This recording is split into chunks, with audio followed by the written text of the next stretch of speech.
Bir daha akşamınız xeyir. Ekran görünür də sizdə prezentasiya şeir olunub. Axşamınız xeyir. Görünür bəli anar mən. Bəli, bəli. Bəli, görünür. Bu müəyyən bizim həm diplom proqramından, həm elə özümüzün indiki mövzu tələbələrindən, MVQ tələbələrindən tez-tez suallar çıxır. Mən elə ona görə şey elədim ki, bəs düzdür videolarımız var portalda, yəni ILS-də, amma dedim yenə də bir belə deyək, praktik bir dərs eləyək. Həm sualları cavablandıraq, həm də bir üstündən keçək ki, əsas bu portfolio hazırlanması ilə bağlı ki, əslində də çətin şey yoxdur, amma sadəcə biraz belə deyim də, vaxt biraz səbr tələb eləyib və məlumatların toplanması baxımından biraz çətin görünür. Amma əslində çətin heç nə yoxdur, özünüz də görəsiniz. Demək, dərs, indiki bu, yəni açıq dərs özü bir neçə hissədən ibarət olacaq. Mən üzrə hesab edeyim, mən 2 dənə monitor istifadə edirəm. Ona görə biraz yana baxmalı olaram, çünki daha böyük monitorda görə bilmək üçün. Bizim əsas işimiz birinci tələblər, yəni ümumiyyətlə MVQ ilə bağlı tələblər haqqında danışacağım. Sizə biraz məlumat verəcəm, üstündən keçəcəyik daha doğrusu. Bunlar dediyim kimi platformada da var, bu ILS-də. Və sonra isə praktik olaraq biz portfolionun necə yazılmalıdır, guidance nümunə. Onun üzərindən keçəcəyik tələbləri və daha sonra isə konkret portfolio üzərindən yazılmış portfolio nümunəsi üzərindən izahlar veriləcək və sizin suallarınızı cavablandıracağım. Demək, MVQ. Ümumiyyətlə, MVQ ilə bağlı məlumatınız nədir sizin? Yəni, ümumiyyətlə, MVQ haqqında, MVQ ilə bağlı təsəvvürünüz nədir? Öz sözlərinizlə, yəni necə başa düşürsünüz MVQ-nü? MVQ nə deməkdir sizin üçün? Bilmirsinizsə də problem yoxdur. Onsuz bunu biz müzakirə eləməyə ələşmişik, bu günlər buna görə toplaşmışıq. Əgər bilmirsinizsə də problem yoxdur. Amma bilirsiniz ki, bilən varsa, yəni almaq istəyərdim şərhləri, kommentləri, kiminizsə fikri varsa bilməyə, eşitmək istəyərdim.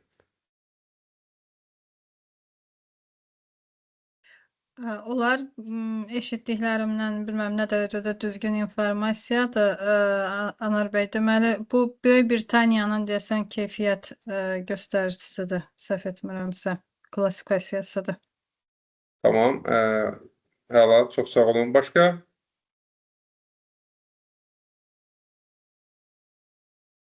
Rahat olun. Yəni, bu, elə deyək də, düz səhv cavab yoxdur.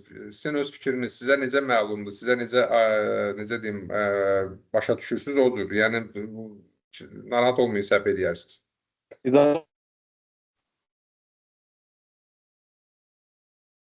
Deyə bilərəm bunlar mənə? Bəli, icazə almağa ehtiyac yoxdur. Rahat fikrinizi deyin. Yəni, əsas odur, birimizi kəsməyək, amma fikrinizi bildirin. Problem yoxdur, narahat olmayın. Mən bildiyim məlumata əsasən bilik və bacarıqlarımızın, yəni praktiki əsasda, yəni rəsmi təsdiq edir, yəni belə izah edərdim. Sahədə, platformada bilik və bacarığımızın praktik əsasında rəsmi təsdiq edən sənəd belə formada. Tamam. Başqa fikir olan varmı? Bir növ gördüyümüz işləri sənədləşdirmək qardaşın sözünə qüvvət, hardasa belə bir şey. Bəli. Gördüyümüz işləri sənədləşdirmək, belə deyək. Bəli. Dediyim kimi, düz səhv cavab yoxdur. Necə anlayırıq, necə başa düşürük? Ümumiyyətlə, ümumiyyətlə təhsil sistemi ilə bağlı modeli üzərindən izah edeyim. Biz bildiyiniz kimi Azərbaycanda Avropa təhsil sistemini qəbul edib. Yəni, Avropa təhsil zonası deyilən bir anlayış var və onun da qaydaları var. Yəni, bugün bizim universitetlərimiz, təhsil müəssisələrimiz də Avropa təhsil diplomlarımızın beynəlxalq aləmdə tanınması üçün həm beynəlxalq təhsil kriteriyalarına, meyarlarına, həm də Avropa təhsil meyarlarına cavab verməyə çalışırıq. Yəni, bunların içərisində ən üstünü təbii ki, Avropa təhsil meyarlarıdır. Ona görə də bizim tələbələrimiz gördüyünüz kimi hamısı Avropaya qaçırlar oxumağa, belə üstünlük verirlər də, belə deyək, Şərqi Avropaya, daha da imkanı olanlar Avropaya qaçırlar ki, gedib təhsil alsınlar. Yəni, bu sistem əslində bizim ənənəvi təhsil sistemimiz necədir? Biz məktəbə gedirik, orta məktəb, belə deyək də, lap aşağıdan başlasaq, bağça, ibtidai sinif, sonra orta məktəb, 11-ci sinifi bitirdi, indi 12 edib deyəsən bildiyimə görə. Və sonra da universitetlərə son illəri hazırlaşırıq, gedirik universitetə qəbul oluruq və təhsil bu sistem bu cür bakalavr, magistr bu cür davam edir. İndi arada peşə təhsili ilə 9-cu sinifdən və yaxud 11-ci sinifdən peşə təhsili alanlar var, texnikum təhsili alanlar var ki, bunlar da yenə də bu pillələr özü də təhsil sisteminin pillələri də Avropa təhsil sisteminə uyğunlaşdırılır. Həmin 12 illik təhsildə və s. də bunlar hamısı buna uyğunlaşdırılır. MVQ nədir? MVQ əslində Avropada belə bir tendensiya var ki, adamlar, deyək ki, uşaqlar yeniyetmə yaşlarında, deyək ki, oxumaq istəmirlər, deyək ki, oxumurlar, misal üçün. Yəni, bizi kimi bütün 12 ildə oxuyub, sonra instituta hazırlaşıb, instituta girmək fikrində olmurlar. Gedirlər məktəbə müəyyən belə deyək, ixtisas sahəsi üzrə istiqamətlənirlər.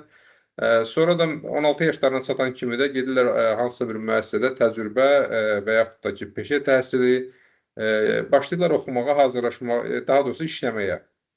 Və həyatda özlərini tapandan sonra, belə deyək, iş yerində. Məsələn, baxır ki, adam gedib, deyək ki, qaynaqçılıq oxuyub və yaxud da ki, adam gedib keyfiyyət sahəsində məşğul olub. Adam, deyək ki, hansısa bir tikintidə məsəlsin, inşaatda məsəlsin, deyək ki, bənnadır və yaxud da və s. və ilaxır. Müəyyən illər işləyəndən sonra baxır ki, adam bu sahəni yaxşı öyrəndi, sevdi, bəyəndi və fikirləşir ki, mən təhsilimi davam etdirməliyəm. Necə davam etdirim təhsilimi? Gəlin təzədən instituta girim. Məsələn, adam gəlib deyək ki, çıxıb 30 yaşına, 35 yaşına. Gelib necə davam etdirim təhsilimi? Gedim instituta girim təzədən. Təbii ki, bu vaxt itkisidir. Artıq o yaşlarda başqa tələblərimiz var, ailə tələblərimiz var, daha doğrusu məsuliyyətlərimiz var. Artıq işləyirik, yəni bir ailə varsa müəyyən qazanc əldə etməliyik, dolanışığımızı təmin etməliyik və s. və ilaxır. Yəni bizim vaxtımız yoxdur ki, gedək instituta girək, təzədən bakalavr, hər gün dərsə gedək, bunlar bir yerdə alınmır.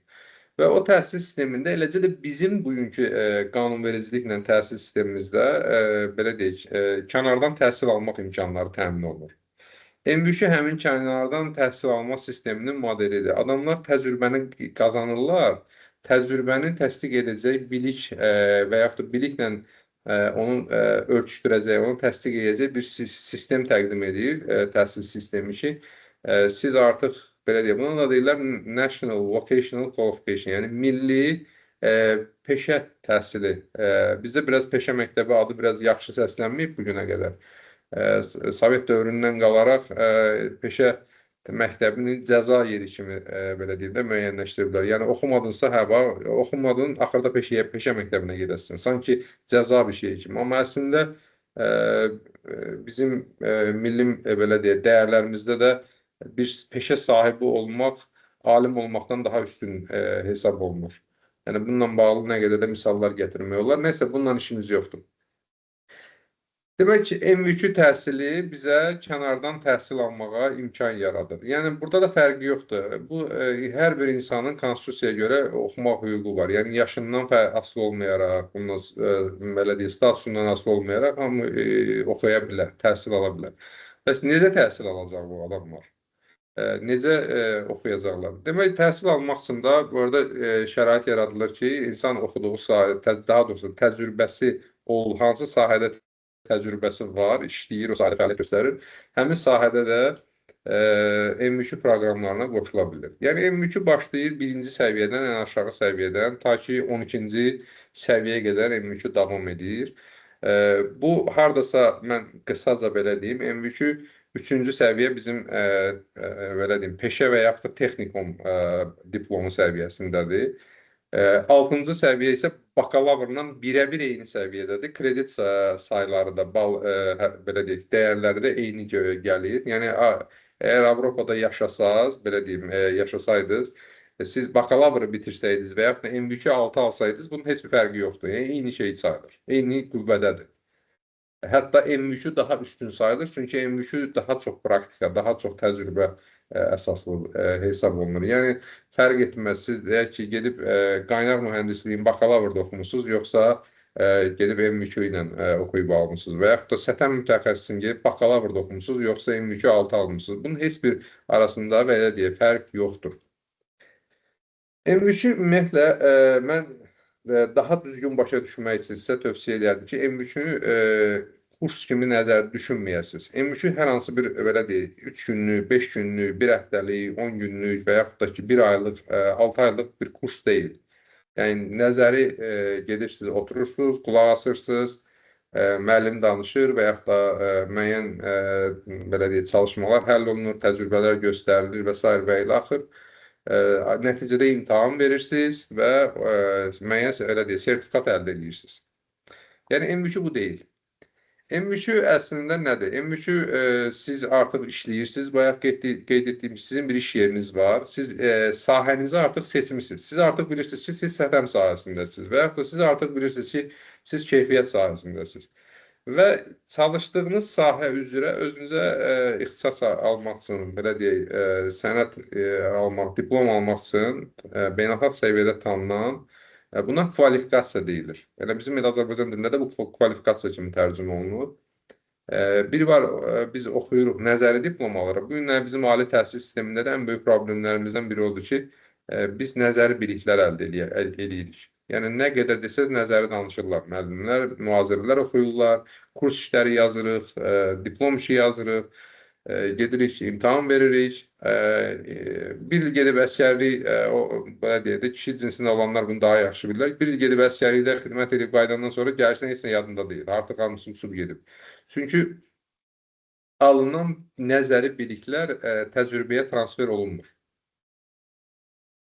Bu da bizə o deməkdir ki, səriştə qazandırmır.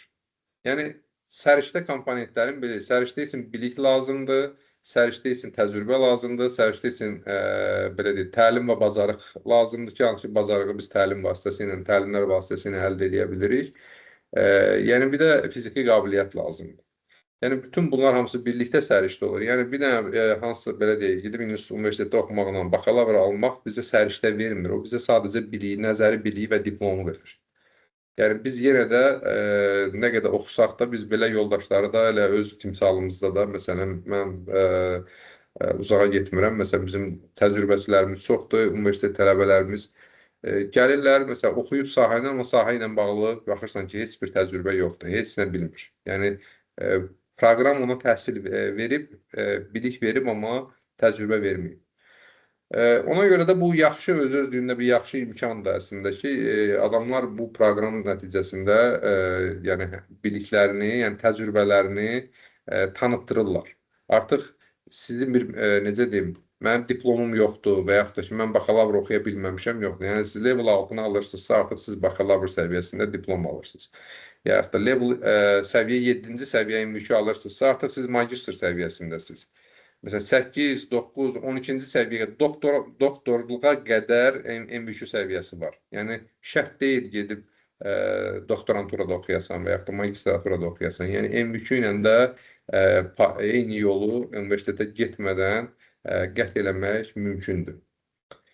Yəni, bizim bugün mən haqqında danışacağım isə M3 3-cü və 6-cı səviyyə bu SƏTƏM-lə bağlıdır. SƏTƏM mütəxəssisləri üçün nəzərdə tutulub ki, bizim diplom proqramının məzunları və bizim eləcə də artıq qoşulmuş belə deyək, tələbələrimiz var M3-yə. Artıq bitirən tələbələrimiz də var. Təbii ki, onlar bu aramızda çoxsu yəni, işləyirlər müxtəlif sahələrdə. Xaricdə işləyənlər var. Bunlardan Qətərdə, Səudiyyədə, neft şirkətlərində işləyən məzunlarımız var M3 proqramından. Və beynəlxalq aləmdə də M3 digər kurslardan daha üstün hesab olunur. Yəni, bunun da qısa izahı budur. Son bu yaxınlarda bizim bu dəqiqə 2 dənə tələbəmiz NİBOŞ sertifikatı almaqlarına baxmayaraq, onlar IOŞ tərəfindən qəbul olunmadı üzvlüyə. Və onlar təzədən gəlib M3 oxuyurlar bizdə.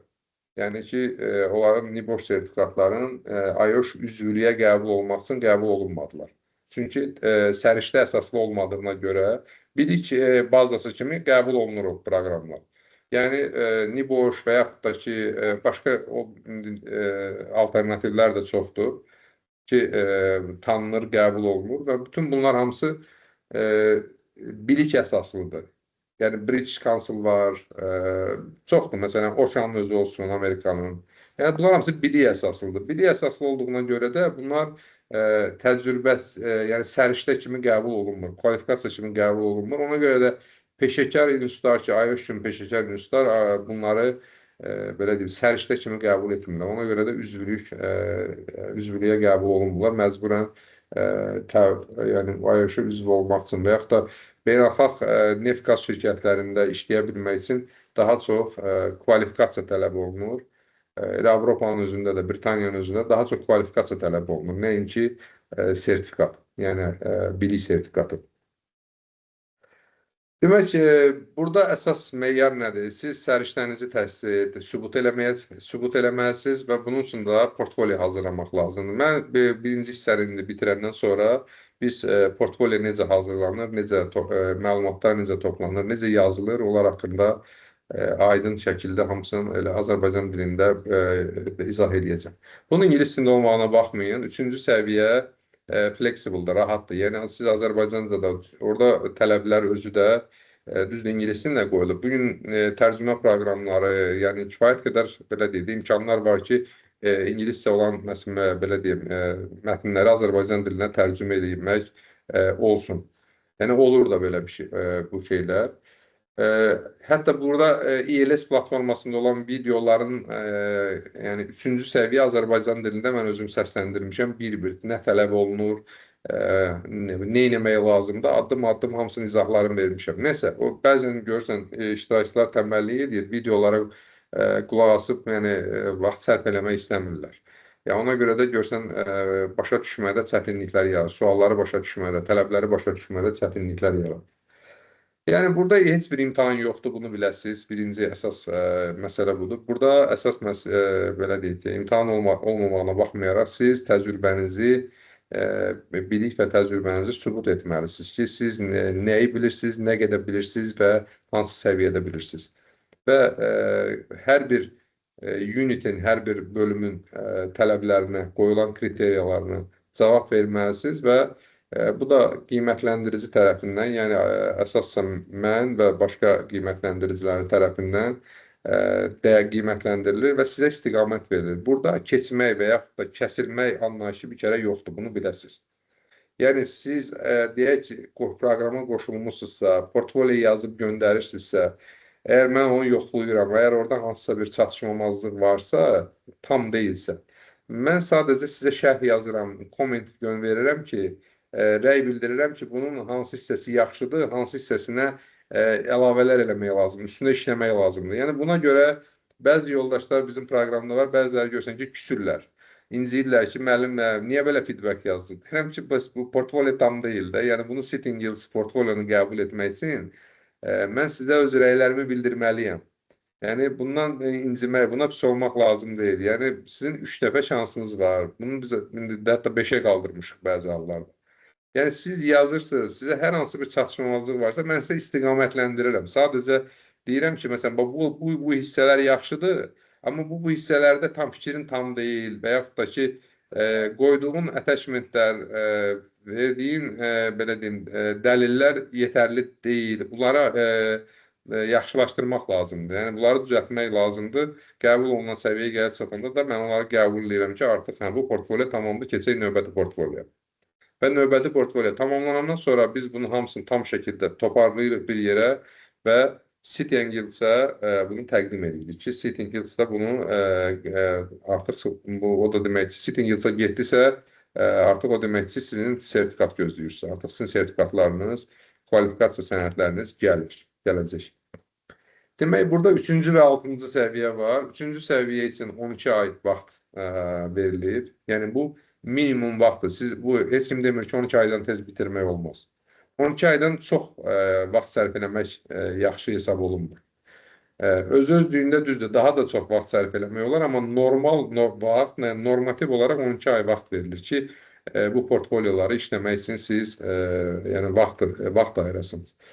Level 6-da isə 24 ay verilir. Burada da minimum vaxt verilir yenə 12 ay. Yəni 12 aydan tez bitirmək olmaz. Çünki orada bir tapşırıq var. O bir il ərzində sizin səriştəlilik səviyyənizin belə deyək, trackingi gedir orada. Yəni onun izlənməsi gedir. Yəni ona görə siz onu 12 aydan tez bitirməyiniz heç cür mümkün deyil. Yəni qeydiyyat tarixindən minimum 12 ay, maksimum 24 ay ərzində 6-cı səviyyəni işləyib bitirmək olar.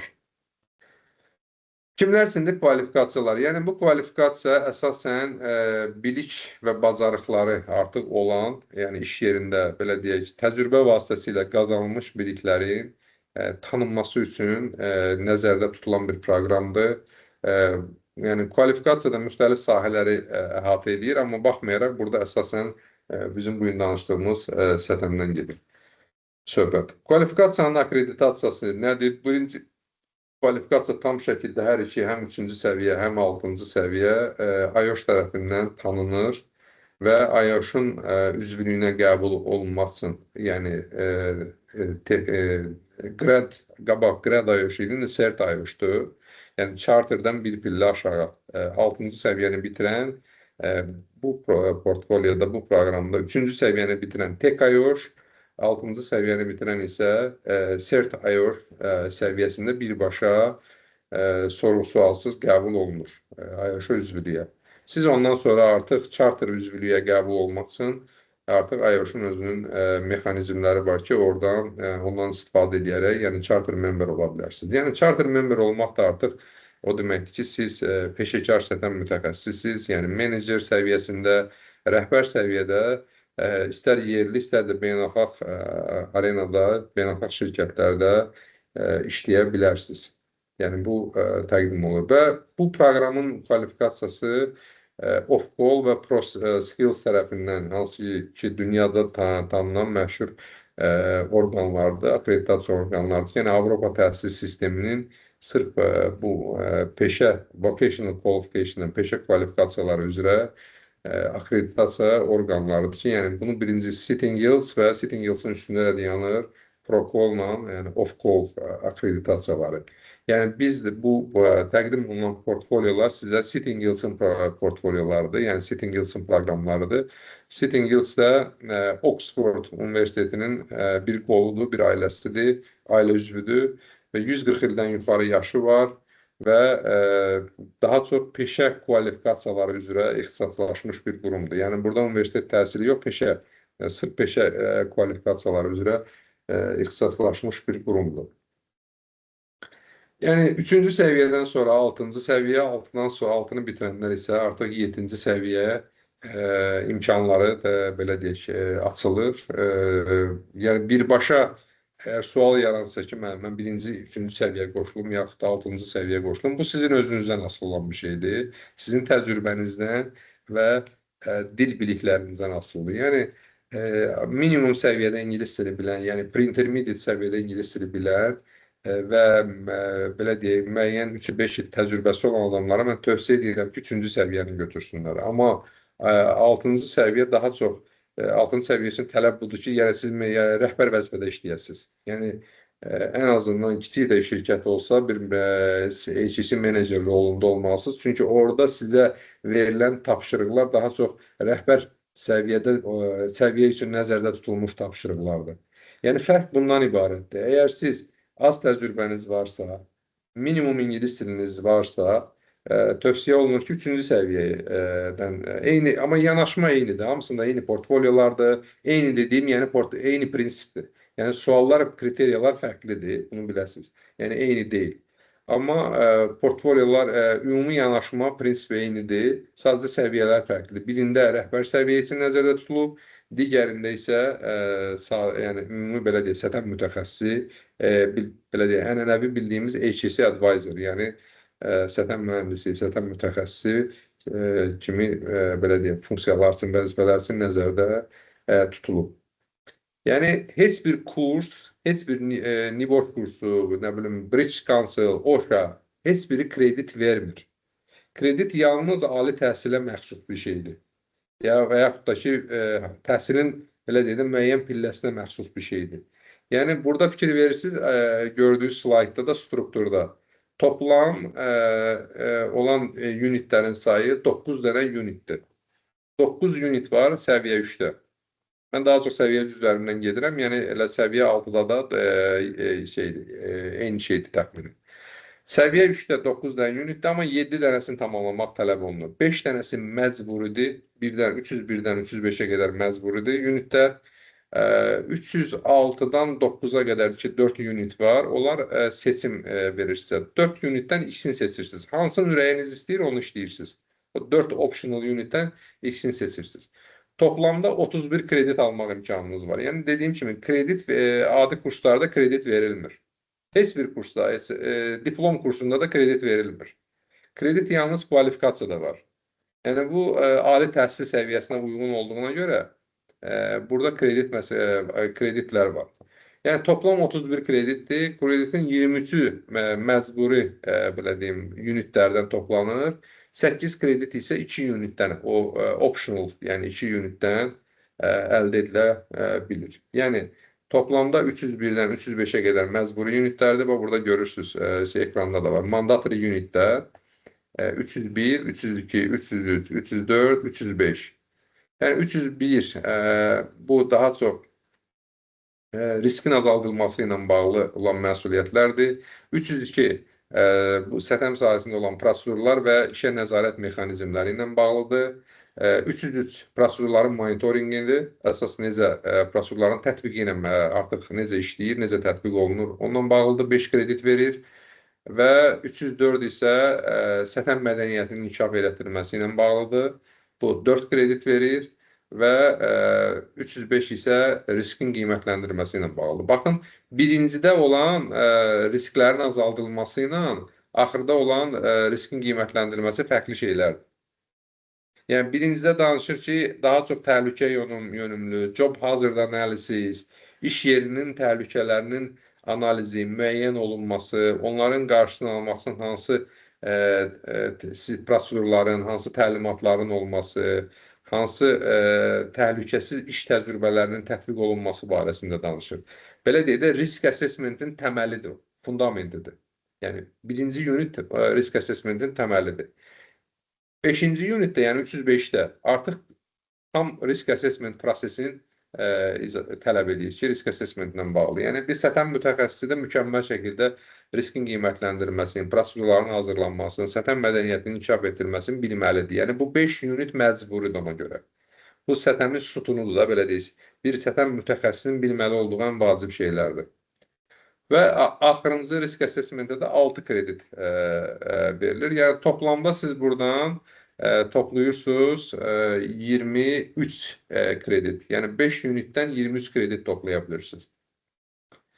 Daha sonra isə gəlir 3 dənə kursumuz proqramı gəlir ki, burada da 306, 307, 308, 309 ki, bunların da birini 5 kreditdir, qalanları 4 kreditdir ki, toplamda buradan sizdən tələb olunan əlavə 8 kreditdir. Yəni 2 dənə 4 krediti də götürə bilərsiniz, 1-4, 1-5 krediti də götürə bilərsiniz. Yəni 306 investigation'dir, yəni iş yerində hadisələrin, baş verən hadisələrin araşdırılması ilə bağlı o unitdir.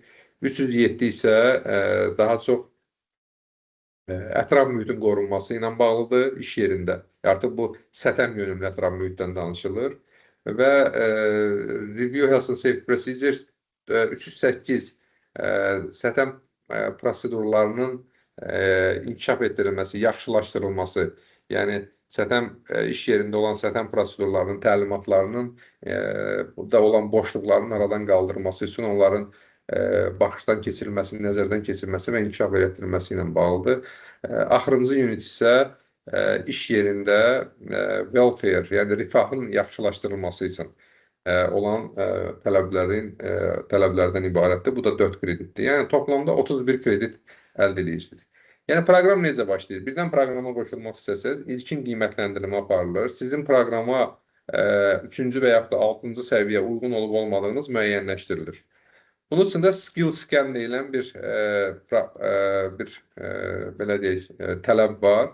Yəni qeydiyyatdan keçəndən sonra ILS platformasında sizə skill scan təqdim olunur. Yəni orada var. Onu indirirsiniz və orada olan suallara cavab verərək onu assessora təqdim edirsiniz. Yəni assessor deyək ki, mən doldurduğunuz skill scanə baxıram, sizin bilik və bacarıqlarınızı, orada qeyd elədiklərinizi nəzərə alaraq, əgər əlavə suallarım olsa, onları verərək, onları nəzərə alaraq təcrübənizi, ingilis dilinizi və mövcud iş yerinizi, iş vəzifənizi nəzərə alaraq sizin 3 və yaxud da 6-cı proqrama uyğun olduğunuzu müəyyənləşdiririk. Olur görsəm, tələbə birbaşa 6-cı səviyyə müraciət edir. Baxırıq ki, yəni 6-cı səviyyə üçün yetərli təcrübə və yaxud da yetərli ingilis dili yoxdur. Biz də ona görə tövsiyə edirik ki, məsələn, 3-cü səviyyəyə qoşulsun, 3-cü səviyyədən başlasın. Çünki 3-cü səviyyədə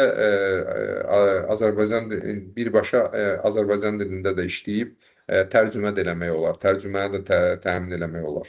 Yəni biz bu şəraiti yaradırıq. Yəni ingilis dili o belə deyək də dərdini anlatacaq qədər ingilis dilin varsa, dərdin nədir? İngilis dilini bilmirəm. O məşhur Cem Yılmazın o sözü olmasın.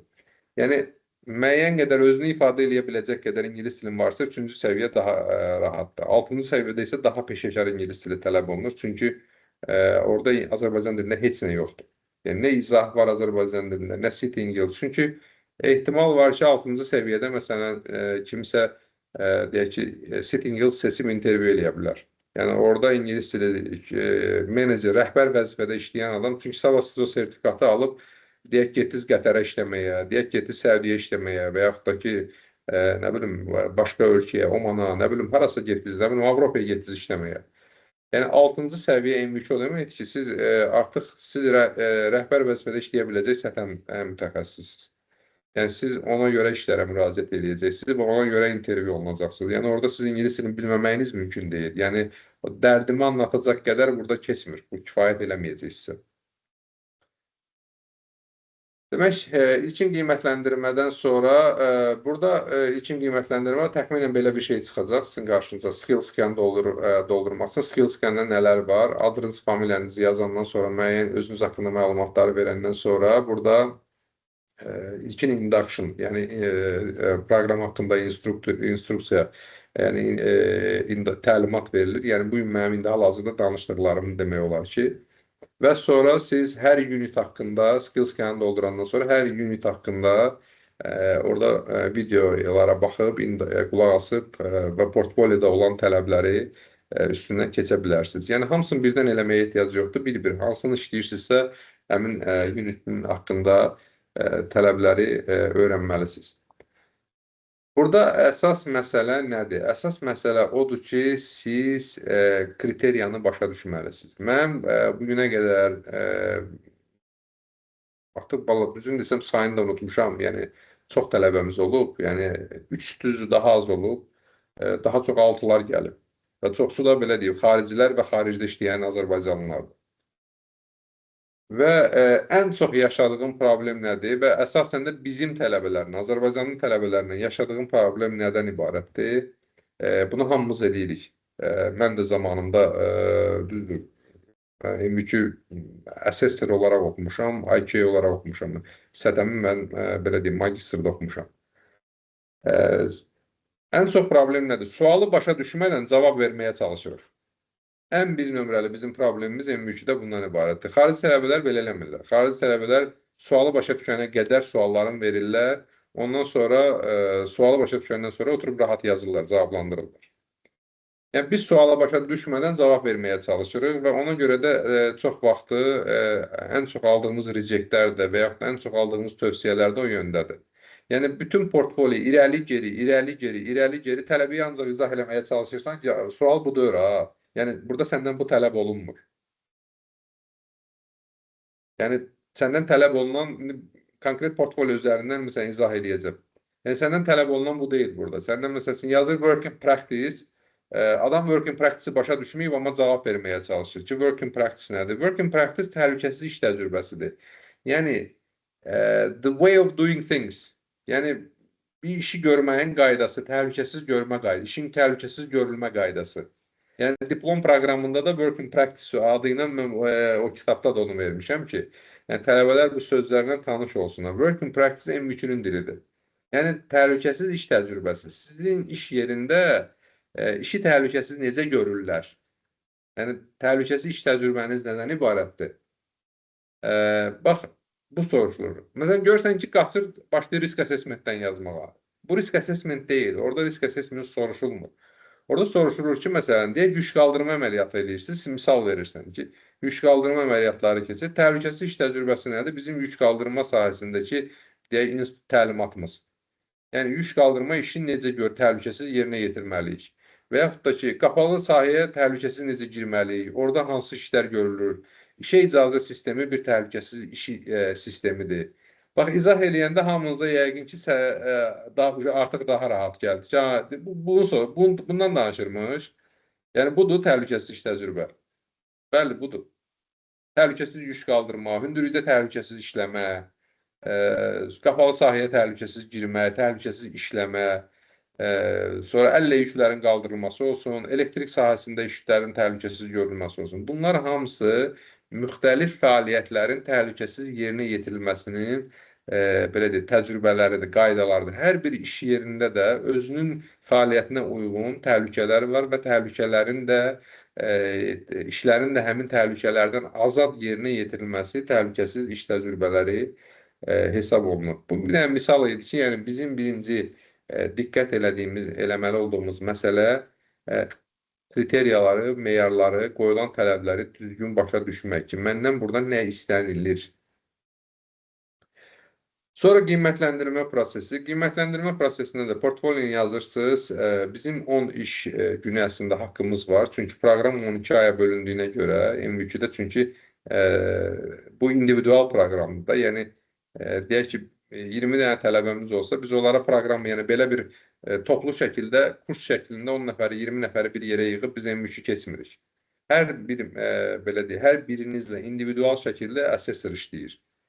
Yəni, deyək ki, bir nəfərin artıq mən plan, məsələn, yoldaşımı gözləyim, o məndən irəlidədir, qabaqdadır, onun heç aidiyyatı yoxdur.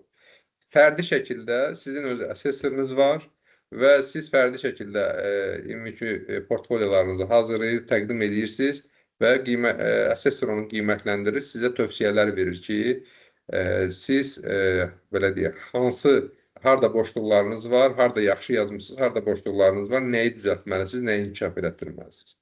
Yəni, sırf bu baxımdan siz MVQ assessoru qarşı tərəf kimi yox, sizin məsləhətçiniz kimi görməlisiniz.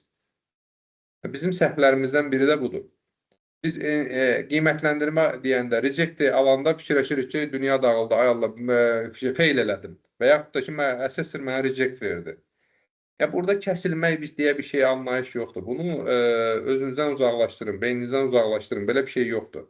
Yəni, mən assessoramsa, mənim rolum ondan ibarətdir ki, sizə kömək edeyim, əksinə sizin səhvlərinizi tapaq, sizin boşluqlarınızı müəyyənləşdirək, yəni portfolyonuzda olan boşluqlarınızdan söhbət gedir təbii ki. Və onları düzəldək ki, sizin portfolyonuz daha bir üst səviyyə təqdim olunmaq üçün hazır vəziyyətə gəlsin. Bütün portfolyolarınız tamamlanandan sonra, hamısını təsdiqləyəndən sonra, qoyandan sonra artıq sizin sertifikatınız hazırdır və bu da sizə kvalifikasiya verir və bu da sizə kredit verir. Artıq siz, belə deyək, nəyisə təkcə bilmirsiniz, eyni zamanda onu etməyi də bacarırsınız. Yəni, var deyirsiniz, risk assessment nədir? Mənə izah elədi sözlə, risk assessment nədir? Orada deyirsiniz, elədiyin risk assessment nümunəsini ver. Mənə qane eləməsə yenə suallar verəcəm. Ta ki, qane eləyənə qədər. Müxtəlif metodlardan istifadə edir assessor. Bir, sizin yazılarınızı oxuyuram. Görüm nə yazmışsınız. İş yerində, məsələn, deyək ki, təhlükələrlə bağlıdır. İş yerində təhlükələri necə müəyyən edirsiniz? Deyək ki, yazmışsınız ki, bizdə hazırda hazit prosesi var. Haziti izah edirsiniz. Ola bilər ki, mən qane eləməsin. Ola bilər ki, mən tələb edeyim ki, sizin öz iş yerinizdə bunu sübuta yetirəcək, bunu təsdiq edəcək kimsə varmı? Bu, amma bilik səviyyəsi ən azından, məsələn, əgər 3-cü səviyyə işləyirsinizsə, 3-cü səviyyə uyğun olmalıdır. Və yaxud da mən sizə intervyu eləmək ixtiyarım var ki, müəyyən şeyləri mən qane eləməsə, qəbul edib deyirəm ki, bunu qəbul edirəm, amma gəlib iş yerində baxa bilərəm. Əgər icazə versəz, gəlib iş yerində baxmaq istəyərəm. Və yaxud da baxmağa icazəm olmasa, intervyu eləyərəm görüntülü və yaxud da video və yaxud da Teams vasitəsilə suallarımı verərəm, cavablarımı alaram ki, qane olum ki, həqiqətən siz o dediklərinizi eləmisiniz. Və adətən bunlara ehtiyac qalmır. Yazı prosesində və təqdim olunan dəlillərlə biz kifayətlənirik.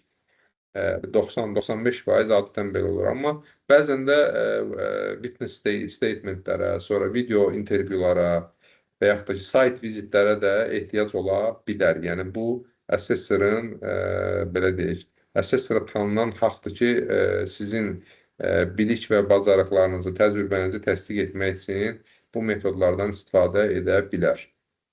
Bunu yəni dünyanın harasında MÜK-yə qoşulsunuz, bu belədir. Yəni tək bizdə belə deyil. Yəni MÜK hər yerdə belədir. Yəni İngiltərədə də belədir, başqa yerlərdə də belədir. Yəni MÜK belədir.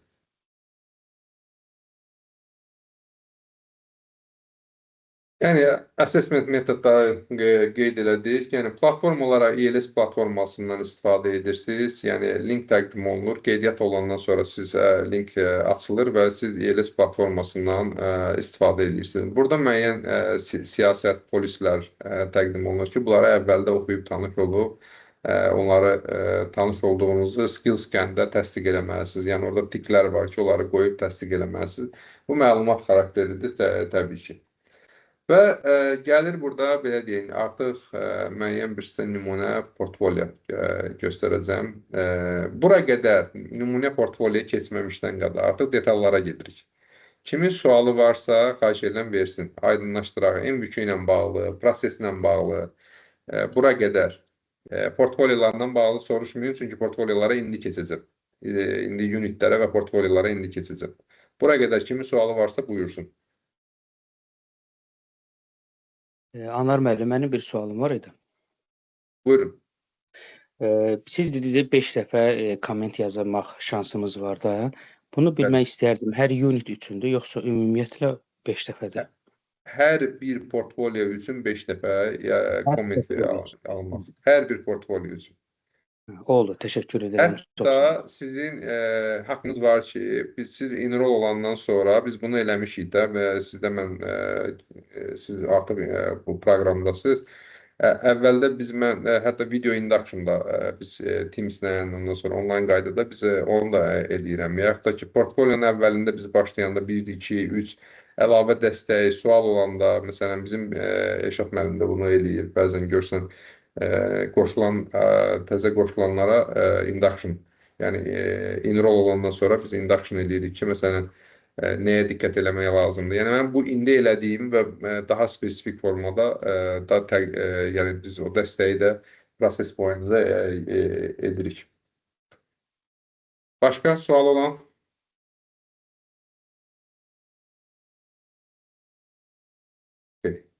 Bu bilmədim, yaxşı əlamətdir, ya pis əlamətdir. İnşallah ki, yaxşıdır. Sual yoxdur. Nəysə, keçək portfolyonda. Əgər olsa suallarınız yadınızda saxlayın. Ya belə çata da yaza bilərsiniz, yaddan çıxmasın. Əgər ağlınıza gəlsə, gördünüz mən danışıram, unutmayın deyə çata da yaza bilərsiniz. Sonra oradan cavablandıraram, oxuyub cavablandıraram axırda. Gəlir, ben misal üçün bir dənə uniti qoyub vermişəm. 301 introduction. Yəni bu mandatory unitdir. Görürsünüz, burada işarə də qoyub, mandatory unit ulduz qoyub üstündə. Bunların dediyim kimi, hər bir unitin başlanğıcında, yəni introduction'da videolar var. 15 dəqiqəlik, 20 dəqiqəlik, bəzən daha çox da, yəni xırdalıqlarına qədər bir hamısının kriteriyalarını izah eləmişəm orada. Yəni ki, hər bir unitin başlanğıcında baxın, kredit value'su yazılır. Baxın, görürsən, bunun kredit value'su 4 kreditdir. Yəni bunu bir dənə bu port uniti bitirəndən sonra 4 kreditinizi əldə eləmiş olursunuz. 31-in elə ki 4'ü bax bu bir dənə bu unitdədir. Məqsədini izah edir. Məqsədi nədən ibarətdir? Yazır the aim of this unit is to provide candidate with knowledge, yəni bilik sizə vermək, understanding başa düşmək, yəni təkcə biliyi almaq, insan biliyi aldısa başa düşmək, tətbiq eləməklə, bacarığa çevirməklə biliyin arasında bir mərhələ var. Ona deyirlər başa düşmək, qavramaq. Yəni biliyi alıb qavrayırıq və onu sonra tətbiqə çeviririk. Ki, bütün bu, belə deyək, sizin sağlamlıq, yəni sətən məsuliyyətlərinizi, iş yerindəki sətən məsuliyyətlərinizi həm belə deyək, öyrənirsiniz, başa düşürsünüz və bacarırsınız. Bundan əmin olmaq. Və sonra burada guidance verir, yəni hansı belə deyək, istiqamətlər var, burada hansı belə deyək, göstərişlər var. Ümumilikdə bu MVQ ilə bağlı. Bunlar hər unit üçün ayrı-ayrılıqda verilir. Yəni videolarda da mən izah eləmişəm ki, yəni tələbə olaraq siz nə etməlisiniz? Learner will have defined responsibility. Yəni sizin bu sahə ilə bağlı məsuliyyətləriniz olmalıdır. Yəni sizin rolunuzda bunu əhatə edən, yəni bu unitin tələbinə görə sizin bu məsuliyyətləriniz olmalıdır. Ki siz öz işinizdən yazırsınız. Siz sahədə bu fəaliyyətlə məşğulsunuz. Məsələn, bizim belə problemlərimiz olub, indi də var. Məsələn üçün deyək ki, adam təlimçidir, qoşulub M2 proqramına, məsələn, deyir ki, mən təlimçi işləyirəm. Mən başa düşürəm da, bu yaxşı şeydir. Təlimçi daha çox biliyə sahibdir. Amma biz burada siz özünüzü təlimçi kimi yox, səthən mütəxəssis kimi düşünməlisiniz. Təlim sahəsinin səthən mütəxəssisi kimi düşünməlisiniz. Yəni, harada işləməyinizdən asılı olmayaraq, əgər M2 oxuyursunuzsa, M2-yə qoşulmuşsunuzsa, deyək 3-cü səviyyə və yaxud da 6-cı səviyyə, sizin rolunuz səthəmlə bağlı olmalıdır. Yəni, ola bilər ki, siz keyfiyyət səthəmi üzrə işləyirsiniz. Ola bilər ki, siz məsələn, hansısa bir tikintinin sahəsində texniki bir işlə işləyirsiniz, ya da elektrik, energetiksiz. Fikirləşirsiniz ki, mən gəlim M2 oxuyum. Energetik olandan olar ki, energetik olanda səthəm oxumamalısınız, deyək ki. Təbii ki, oxuya bilərsiniz. Amma M2 3 alırsınızsa, energetika sahəsində və yaxud da təlim sahəsində işləyirsiniz və yaxud da keyfiyyət sahəsində işləyirsiniz. Yəni, artıq siz M2-nə fokuslanmalısınız ki, mən səthəm mütəxəssisiyəm. Burada sizə verilən suallar sizə səthəm mütəxəssisi kimi verilir. Yəni, paralel olaraq siz deyək ki, özünüzü təlimçi kimi görürsünüzsə, onda təlim sahəsindəki səthəm məsələlərinə fokuslanmalısınız. Əgər energetiksə, energetika sahəsindəki səthəm məsələlərinə toxunmalısınız. Siz artıq orada misallarınızı o sahələrdən gətirəcəksiniz. Dəlillərinizi, sübutlarınızı o sahələrdən gətirəcəksiniz. Yəni, ona görə bu sizin iş yerinizlə təbii ki, uyğun olmalıdır.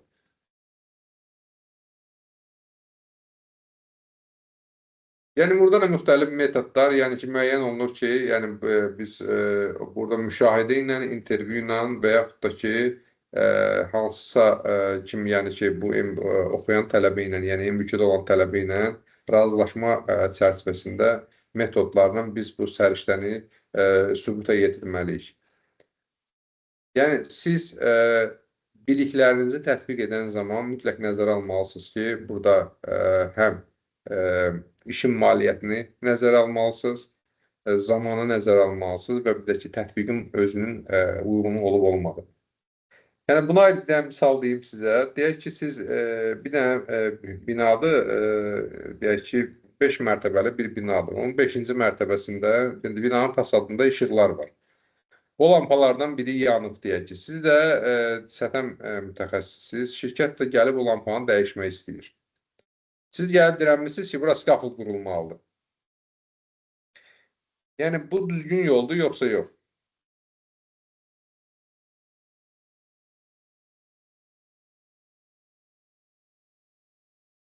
Buradayıq, yoldaşlar. Səthəm mütəxəssislərindən. Binanın fasadında lampa yanıb, lampanı dəyişməliyik. Deyək ki, yerdən bir 8-10 metr hündürlükdədir. Siz səthəm mütəxəssisiniz. Gəlirsiniz, deyirsiniz ki, burası skaffold qurulmaq lazımdır. Bu düzdür, yoxsa səhvdir? Anar müəllim, üzr istəyirəm. O skaffoldu biz səbətlə əvəz eləyə bilərik. Yox, hələ deyin, düzdür, səhvdir. Yəni, belə bir şey eləmək olar, olmaz. Belə bir təklif uyğundur, uyğun deyil. Əslində qurulmalıdır. Əslində mənim yanaşmamdan qurulmalıdır. Yəni, bir dənə lampa dəyişməyə fərq eləməz. Yəni, hündürlükdə görülən işlərdir, təhlükəsiz şəkildə görmək lazımdır. Skaffolda qurulsun. Yoldaşlar, şirkətlər ona görə bizi sevmirlər. Bir dənə lampaya görə skaffold qurduranda şirkəti bankrot edərsiniz. Bir dənə skaffoldun gəlib oraya qurulmağa, sökülməyi nə qədər adam tələb edir, əlavə resurs tələb edir və nə qədər də əlavə təhlükə cəlb edir öz-özlüyündə. Yəni, səthəm mütəxəssis olaraq biz bunu qiymətləndirməliyik. Bir lampanı dəyişmək üçün səbət mi çağırmaq uyğundur, yoxsa skaffold qurmaq uyğundur? Biz əvəz etmə eləyə bilərik də, substitution eləyə bilərik də mənim əvəz etməklə. Bəli, tamamilə düzdür. Bəli. Yəni, bu misal səthəm dərsi mövzusu misalı deyilik də. Bu misal odur ki, yəni siz düzgün qərar verməyi bilməlisiniz. Sizin qərarınız həm maliyyə tərəfini nəzərə almalıdır, həm işin praktikliyin nəzərə almalıdır. Yəni, təsəvvür edin, bir dənə lampa qurmaqdan ötürü deyirik ki, skaffold qurmaq. Təbii ki, bizim dediyimizə kimdir ki, gətirib, hansı lampa dəyişməkdən ötürü skaffold qurarlar. Ondan sonra bir dənə səbətə çağırırsan, bəlkə də bir, nə bilim, təxmini deyirəm, bir 100 manat versən, istənilən bir səbətə çağırıb, o lampanı oradan dəyişmək olar təhlükəsiz formada. Anladım, Yəni belə biz, analoji bir hal, bəli, analoji ona uyğun olaraq belə bir hal baş vermişdi. Deməli, elektrik şöbəsindən şit qoydular sahənin bir X nöqtəsinə. Sadəcə belə desək, nərdivanda yəni bu görünməyəcəkdi. Çünki hər iki tərəfdən ona müdaxilə lazım idi, qaynaqçı falan filan. Ona görə bizdən səthəm şöbəsindən bir riskin qiymətləndirilməsi və işlərin uzun çəkməməsi, həm belə nərdivan səbət gətirilməməsi üçün bizə müraciət elədilər ki, yəni belə məsləhət, tövsiyə xarakteri. Sadəcə ayaq altı ilə biz onu əvəz elədik və salam. Müəyyən hündürlükdə ayaq altı yəni istifadə eləməklə, hər iki işçi istifadə eləmək, həm qaynaqçı, həm bir nəfərin tutması ilə ayaq elədilər və salam, işi bərpa elədilər. Bu qədər sadə. Yəni ona artıq başqa bir şey ehtiyac qalmadı. Yəni nərdivan gətirsinlər, nərdivanı gətirsinlər, nə bilim, tapsınlar, gətirəcəklər, gətirə bilməyəcəklər, iş uzanacaq, vaxt itkisi falan filan. Ona görə biz onu yəni ayaq altı ilə əvəz elədik və işləri təhlükəsiz şəkildə icra elədilər. Bu qədər sadə. Bəli, bu da onu göstərir ki, bizim verdiyimiz qərarlar, yəni MVQ bizim portfolyolarımızda da bizim verdiyimiz qərarlar, bizim elədiyimiz tövsiyələr, bizim yazdığımız şeylərdə biz bu həm praktikliyi nəzərə almalıyıq. Yəni bu nə qədər uyğundur, əlavə nə təhlükələr yaradacaq, maliyyə tərəflərini nəzərə almalıyıq. Çünki maliyyə tərəfləri bəzən bizə biraz belə deyək, gəlir ki, yenə də pul məsələsi çıxdı. Yox, pul deyəndə pul elə praktikliyi deməkdir. Çünki şirkətin maliyyəsi yoxdur son eləməyə. Gözləyəcək ki, səthəm çıxsın, getsin evə, sonra eləsin. Ona görə elə məsləhət eləmək lazımdır ki, onu eləməyin yeri olsun da, mümkün olsun. Yəni reasonable olsun, necə deyim ingilis dilində. Yəni mövzu bu misal olaraq ünvanında dedim. Yəni burada onu vurğulayır ki, yəni yazılan portfolyolarda biz nəyə diqqət eləməliyik? Yəni deyək ki, 301-dən misal olaraq bunu verir. Söhbət yəni ondan gedir. Bax, sonra 301 nədən ibarətdir? Yəni bir unitin içində nələr var? Mən onu bir də indi açıqlayıram sizə üçün. Yəni diqqətlə baxın, təxminən bütün unitlər bir-birinə bənzəyir. Yəni struktur baxımından bir-birinə bənzəyir. Təbii ki, içərisi o tələblərin meyarları fərqli ola bilər, amma struktur baxımından bir-birinə bənzəyir. Demək, burada unit deyək 301, portfolyo 1-dir. Yəni portfolyo dediyimiz, bax bu göy ilə olan var. Portfolyonun tələbi budur. Yəni biz bunu əldə etməyə çalışırıq. Yəni learner will be able to identify the hazards and evaluate the risk in the workplace. Yəni bu o deməkdir ki, tələbə öz iş yerindəki təhlükələri müəyyən etməyə bacarmalıdır və onların risk səviyyəsinə görə bölməlidir. Yəni riski qiymətləndirməməlidir. Risk assessmentdən söhbət getmir. Bax, diqqət edin, ona görə əsas məqamlardan biri burada diqqət olunmalı. Sualı düzgün başa düşmək lazımdır. Yəni kriteriyanı düzgün başa düşmək lazımdır. Kriteriya deyir ki, learner will be able to identify the hazards. Yəni əndə qədər, vəyə qədər tələb budur ki, təhlükələri müəyyən etmək. Sonra nə deyir? Evaluate the risks in the workplace. Yəni hansı risklər yaradır bu təhlükələr? Onları dəyər. Yəni riskə qiymət vermirik. Biz sadəcə müəyyən edirik ki, bu təhlükələrdən hansı risklər yaranır. Və bunun içərisində portfolyo. Bu birinci portfolyodur. Yəni 301-in içində 3 dənə portfolyo var. Biri budur. Və sonra sizə aşağıda nələrə toxunmağınız, yəni bu portfolyanın içərisini doldurmaq üçün 4 bəndi izah edir. 4 dənə bənd var. Yəni birazdan bir portfolyonun, elə bu portfolyonun izahını açıq-açıq da verəcəm. Ona görə çox dayanmayacağım bunun üstündə. Birazdan Azərbaycan dilində daha içərisi necə yazılmalıdır, onlar da var. Yazır, baxın, 1. Identify workplace instruction that are relevant to them and their job role. Birinci, siz müəyyən eləməlisiniz ki, sizin iş yerinizdə hansı təlimatlar var. Yəni işi təhlükəsiz görmək üçün olan təlimatlar haqqında məlumat verməlisiniz burada. Siz onları müəyyən eləmişsinizmi? Hansı təhlükələr var? Hansı onları əhatə etmək üçün hansı şeylər var? Təlimatlar var. Daha sonra təhlükəsiz iş təcrübələri və iş yerində sağlamlığa və insana ziyan vura biləcək hansı təhlükələr var? Onlar haqqında məlumat verməlisiniz. Sonra təhlükələri dəyərləndirməlisiniz. və onları risk səviyyəsinə görə prioritetləşdirməlisiniz. Yəni bu risk assessment deyil. Sadə bu belə deyək də, olsa GSA ola bilər. Job hazard analysis, job safety analysis. Yəni iş yerində hansı təhlükələr var və daha çox ziyan vurma potensialı hansı təhlükəyə məxsusdur. Ola bilər məsələn qapalı mühitdə var, amma qapalı mühit bir yerdədir. Amma hündürlükdə iş hər yerdədir. Hansı daha çox ziyan vura bilir? Hündürlükdə iş. Çünki daha çox nəyə məruz qalırsansa onu müəyyənləşdirirsən. Bax, onu ayırd etməyi, onu müəyyənləşdirməyi bacara bilməlidir mütəxəssis. Və report hazard to responsible person, yəni müəyyən olmuş təhlükələri məsul şəxslərə məruzə etmə metodları.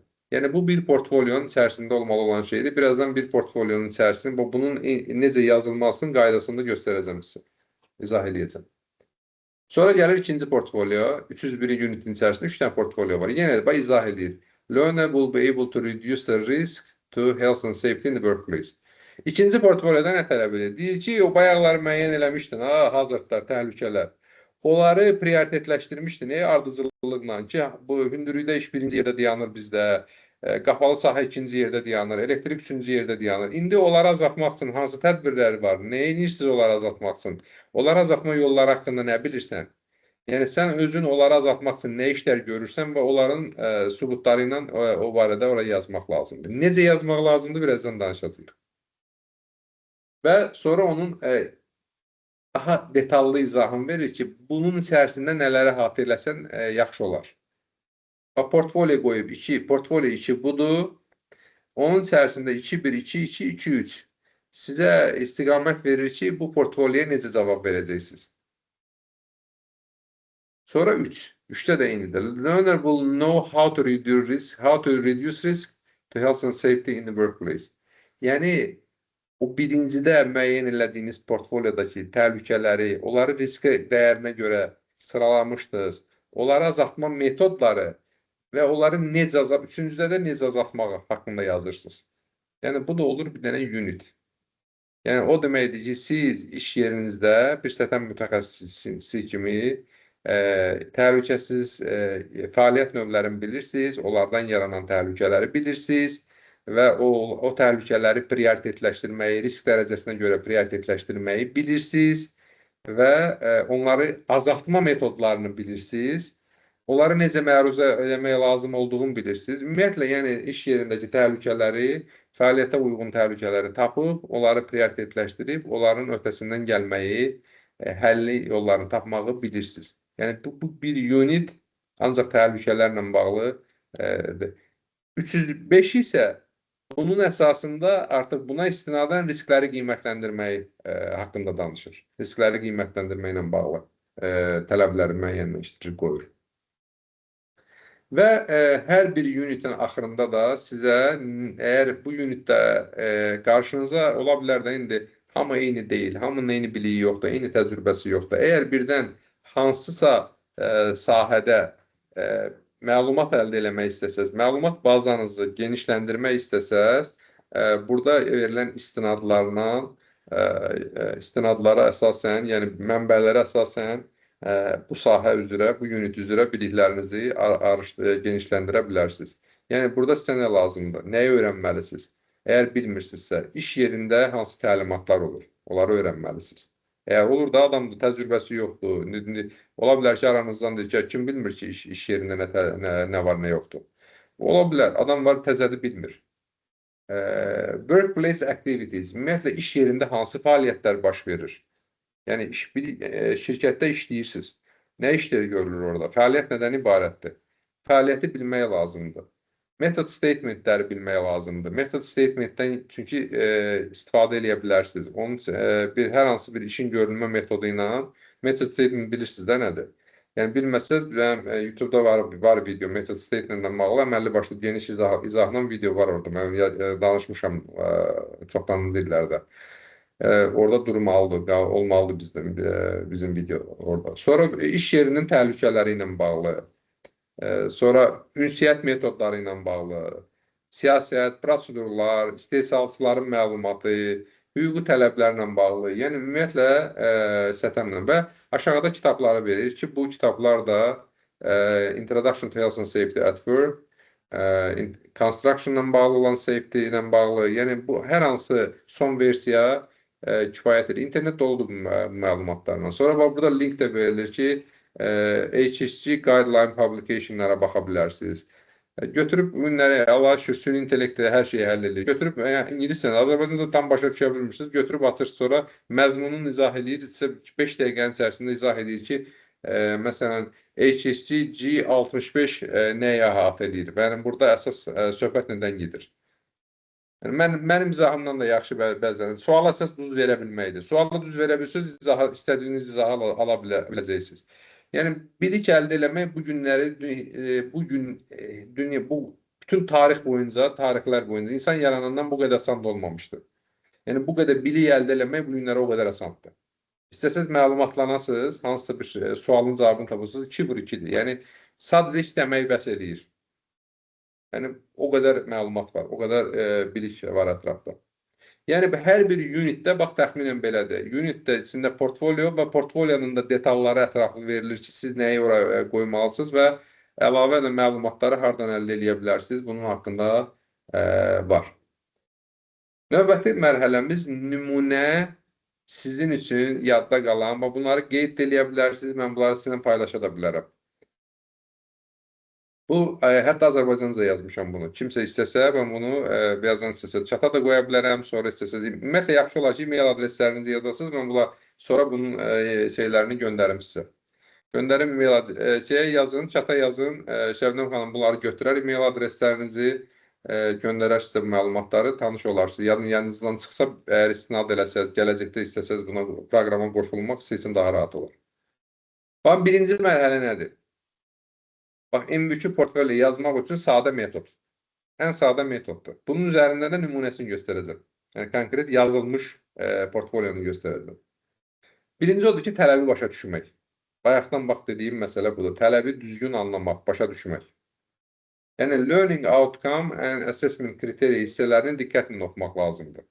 Yəni, hansı learning outcome'lar var, yəni nəticə nədir? Yəni, mən bu unit oxuyuram, bunun nəticəsində nə əldə edəcəm? Yəni, bu portfolyonun məqsədi nədir? Mənə nə verməyə çalışır? Nə öyrətməyə çalışır? Məndən nə almağa çalışır? Və konkret tələb olunan və nəyi sübut eləmək lazımdır, o tələbi başa düşmək. Əgər düzgün başa düşdüsə, öyrənmək də asan olacaq, tətbiq eləmək də asan olacaq, yazmaq da asan olacaq. Portfolyo hazırlamaq elə bir çətin şey deyil. Yəni, qabaqları yazdırırdılar, kurs işləri 50 səhifə, nə bilim, 70 səhifə, nə qoyda işlər yazırdılar, doldururdu, o qədər yazıları, hamınız yəqin ki, tələbə vaxtı kursu yazırsınız. Yəni, bu ondan qat-qat asan bir şeydir.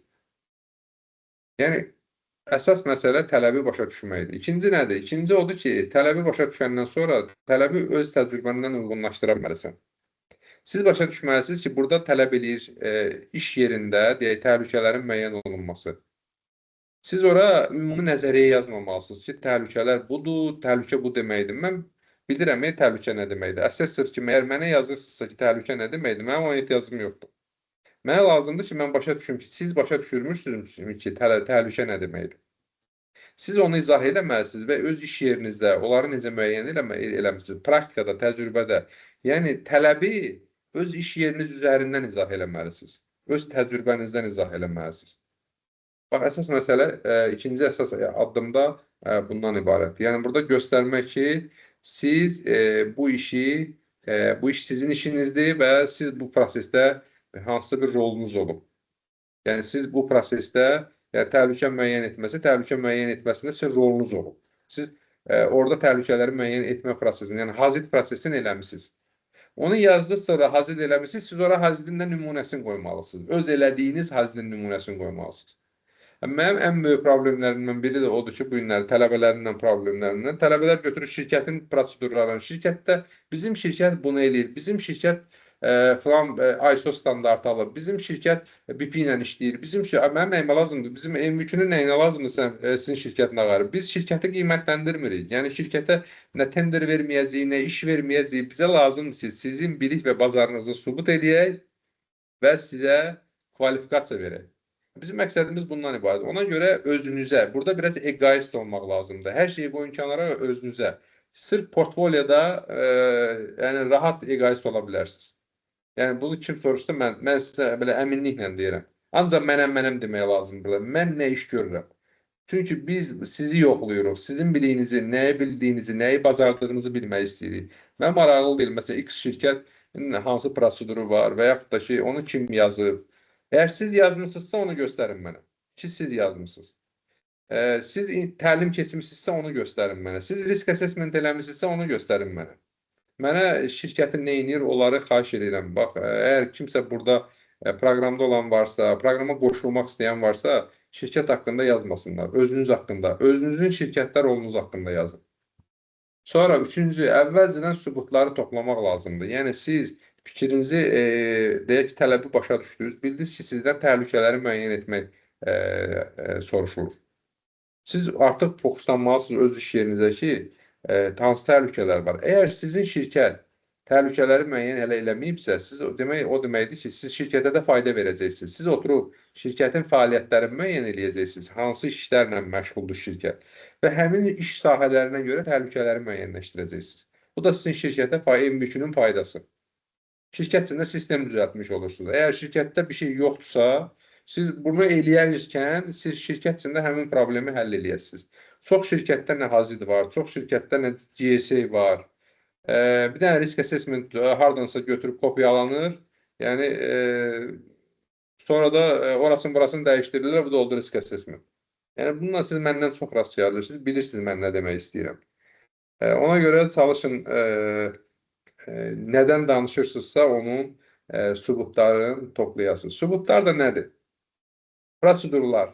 Siz onu yazmışsınızsa adını verin, nümunəsini verin. Mən bir də görürsən tələbə götürür 50 səhifəlik bir dənə proseduru yükləyir ora, yəni ki, fisioda əladır. Bununla mövzunu bağladım.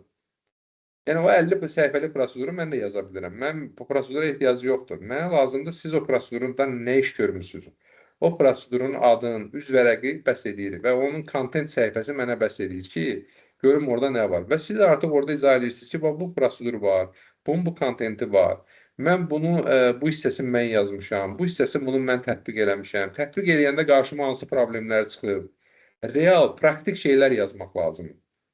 Yoxsa götürüb nəzəriyyədən, kitabdan ora məsəlsin və yaxud da ki, internetdən cümlələri ora yazmaq ki, filan şey nədir, deyək ki, prosedur nədir? Prosedur, company space prosedurumuz var, 50 səhifədən ibarətdir, yes. Mən əlas edən mütəxəssisiyəm. Siz yazmışsınızsa bəli. Siz onu tətbiq eləmişsinizsə bəli. Amma o şirkətindirsə, siz onu öz adınıza çıxırsınızsa, o deyil. Yəni, mən sizi bir şeyə deyim, yəni, valla, müəllim sərt danışır. Həqiqi deyirəm, bu MBQ oxumaq istəyənlərin, öyrənmək istəyənlərindir. Yəni, həqiqətən sətəm olmaq istəyənlərin işidir. Yəni, pulla sertifikat almaq istəyən hər yerdə var. Onun üçün, ondan ötürü vaxt sərf eləməyə dəyməz. Yəni, kimsə, məndə də filan şey olsun, gedim pul verim, alım hardansa. Onlar mən dərsə gəlməyim. Yox, olmaz. Yəni, burada elə bir praktika yoxdur.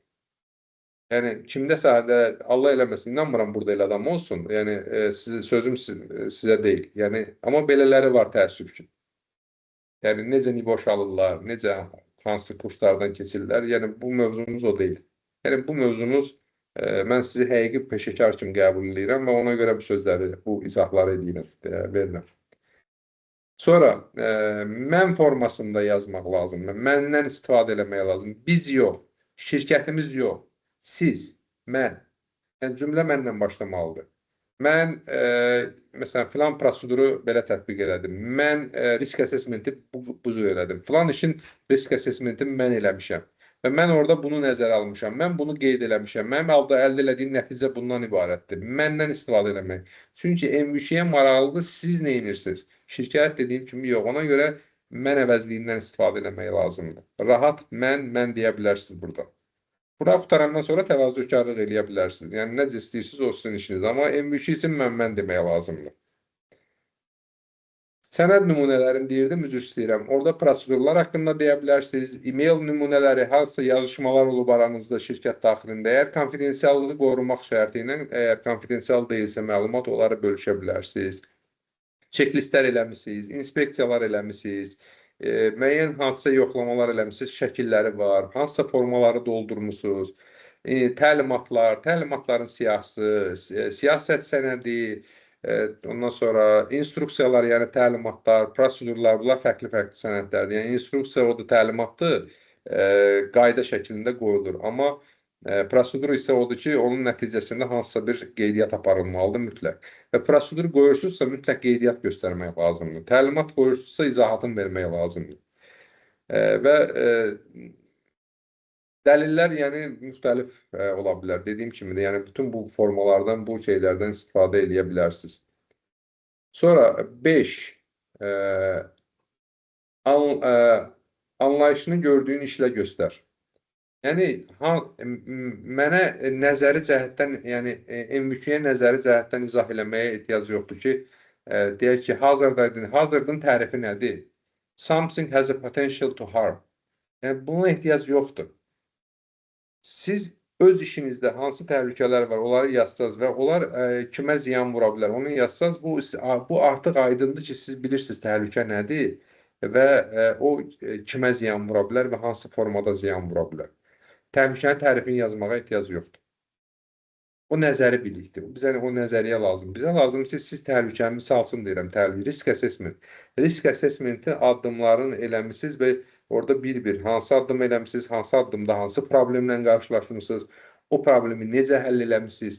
Praktik bizə yazı lazımdır. Bizə nəzəri cəhətdən maraqlı deyil. Yəni, nəzəri cəhətdən məlumdur ki, hər yerdə məlumat var. Biz o məlumatları bırak copy-paste edib qoyandan nə qazanırıq ki? Demək olar ki, heç nə qazanmır.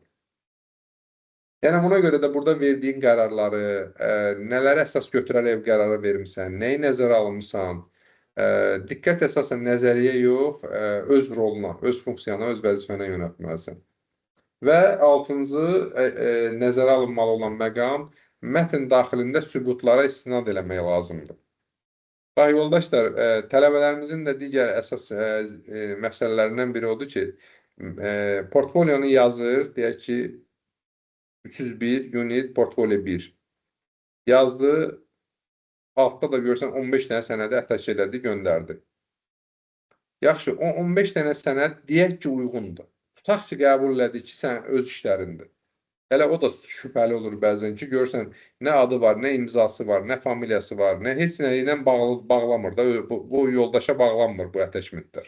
Yəni, bu adamın gördüyü işin nəticəsi kimi görsənmir.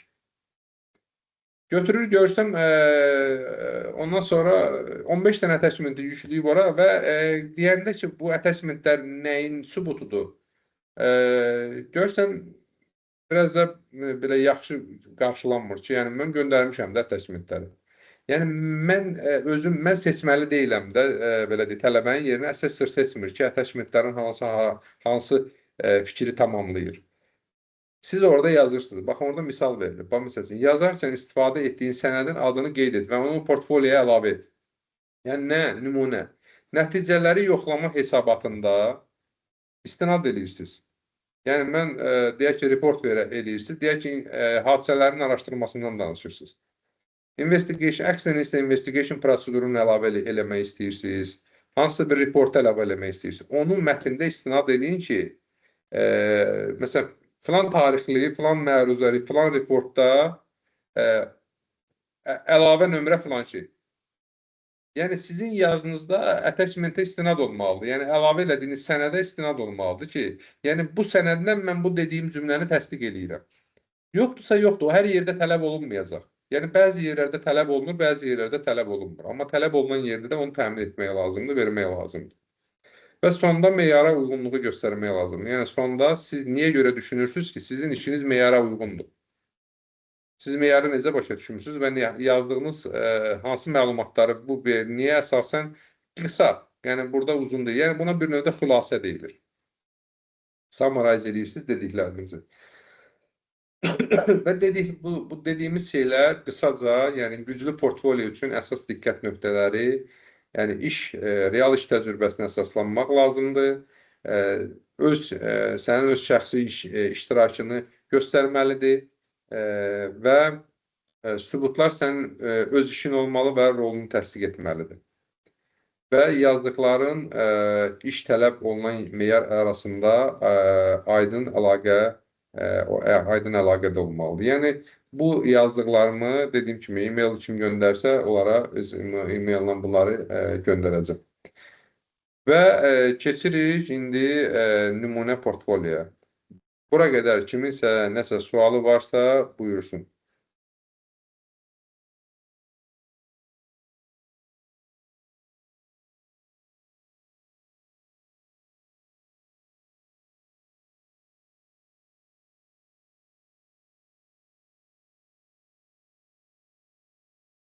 Sual yoxdur.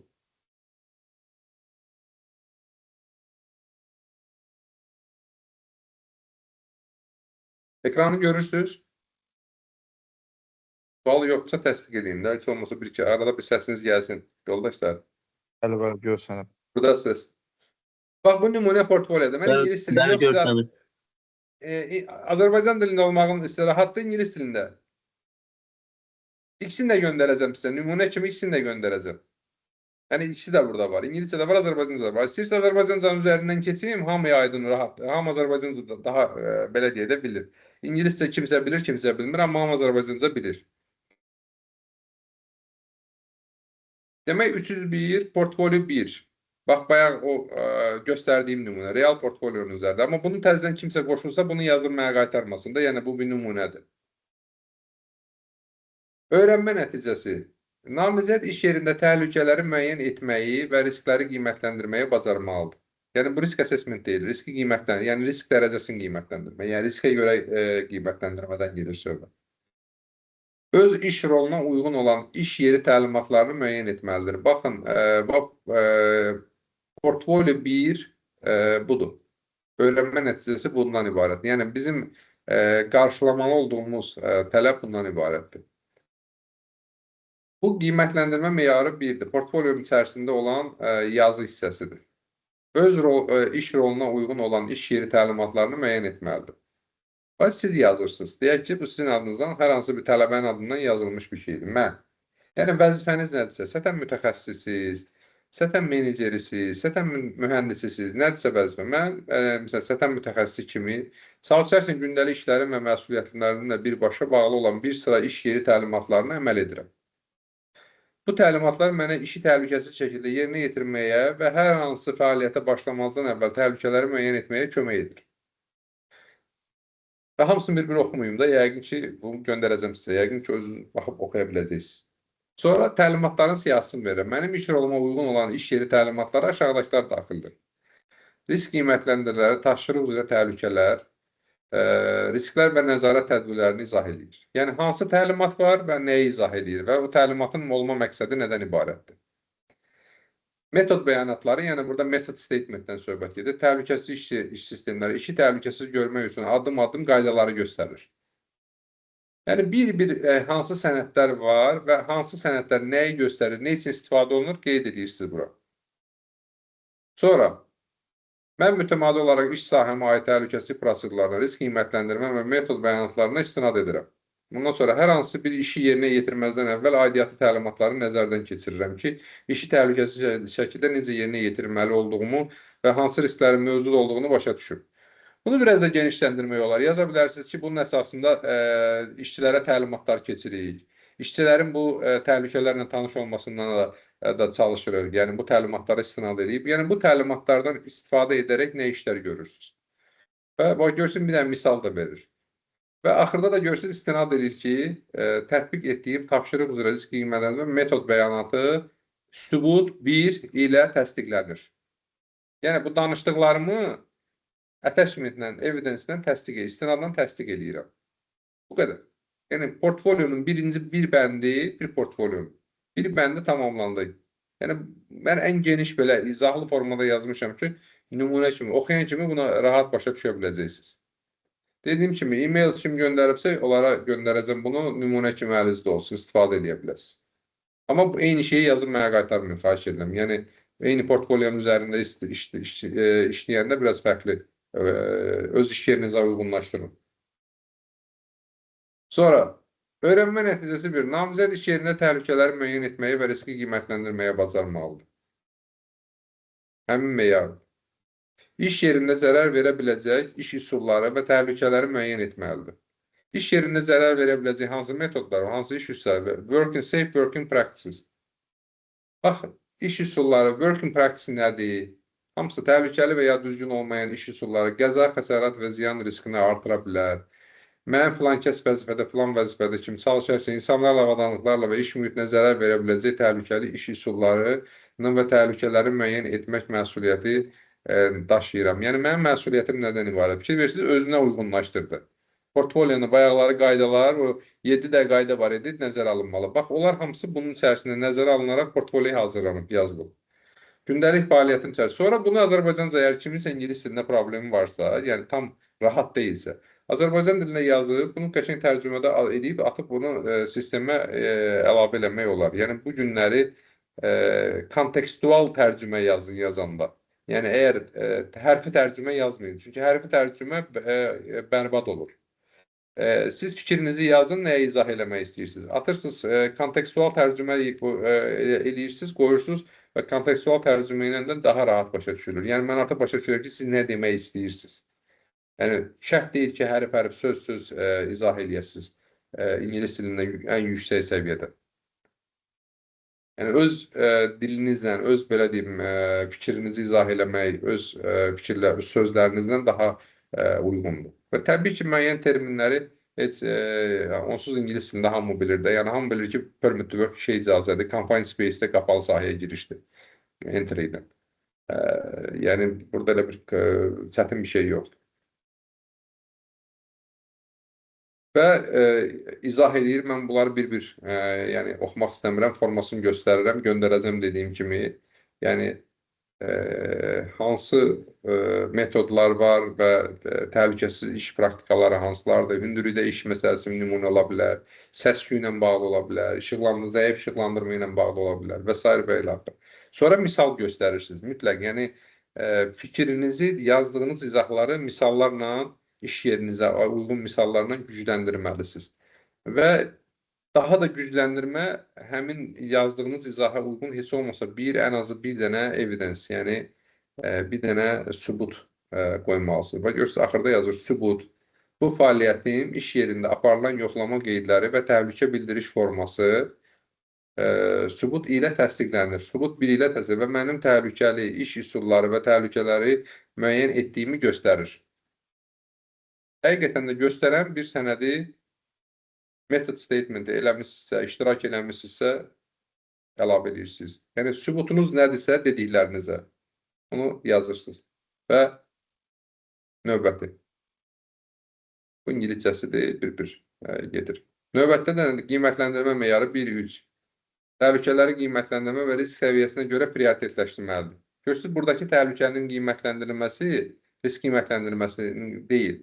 Bu, təhlükənin səviyyəsinə görə prioritetləşmədir. Siz artıq öz iş yerinizdə burada açıq-aydın yazılır. Mən filan kəs, filan vəzifə, ad ehtiyacı yoxdur.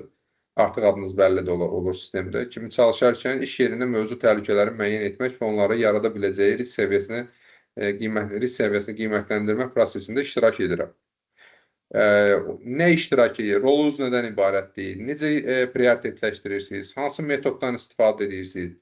Baxın, tapşırıqda başlamazdan əvvəl tapşırıq və təhlükəsizlik analizdə, job safety analizdə istinad edirəm. Eləmişsinizsə job safety analiz, bir dənə nümunəsini qoyun ora. Sizin adınız və imzanız olan bir job safety analiz qoyun ora. Yazdığınız şeylərdə ona istinad edin, nümunələr verin, misallar verin. Bu da sizin portfolyonuz.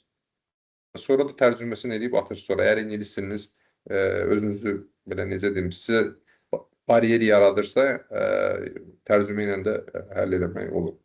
Və portfolyonun 4-cü hissəsi, yəni 301-in birinci, yəni portfolyonun o 4-cü hissəsi. Yəni, burada bu qədər yazdım. Yəni, bunun yarısı qədər belə kifayət edir. Yəni, mən geniş şəkildə yazmışam ki, sizə cümlə necə qurulmalıdır, necə yazıb, fikri necə izah eləmək lazım olduğunu nümunəsini görəsiniz. Rahat əlinizdə olsun. Və təhlükələri məsul şəxsə bildirmək. Yəni, hansı reporting proses var, sizin iş yerində təhlükələri rəhbər şəxslərə necə, məsul şəxslərə necə məruz olunur, Siz onu eləyəndən sonra necə izləyirsiniz, necə follow-up eləyirsiniz. Yəni bütün bunlar hamısı bir neçə cümlə görsün. Bu yarım vərəq şeydir götürən. Və onun formasının e-maillə göndərmisiniz, e-mail yazışmasını qoya bilərsiniz. Ya forma doldurmusunuzsa formadan onu hansısa bir hazır bir reporting kartuz varsa şirkətdə onu doldurub onun bir nümunəsini qoya bilərsiniz ki, yəni bax təhlükələri biz belə məruzə edirik. Yəni bu dediyim kimi bu Word-ü mən sizə göndərəcəm. Burada yazılanı. İndi kiməsə nəsə aydın olmadısa xahiş edirəm. Suallarınızı verə bilərsiniz. Yəni nümunə portfolio budur. Yəni mən bütün portfolyolara indi bir hamısını hazır da vermək o da düz olmaz. Mən sadəcə izah edirəm ki, necə yazılmalıdır. İndi kimin nə sualı varsa buyursun. Meydan sizindir. Mən də çata baxım görüm kimsə suallar yazıb yoxsa yazmayayım.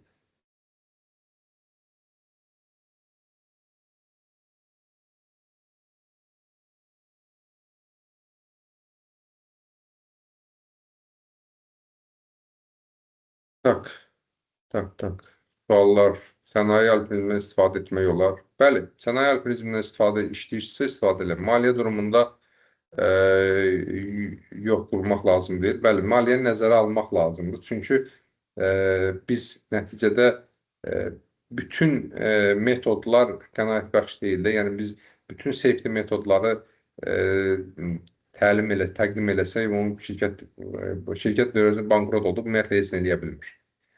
Ətraflı MVK barədə məlumatım yox idi. Okey, çox sağ olun. MVK ilə bağlı yazmışsınız. Sonra Şəbnəm xanım linki atıb bura. Message statement ilə bağlı burada link var.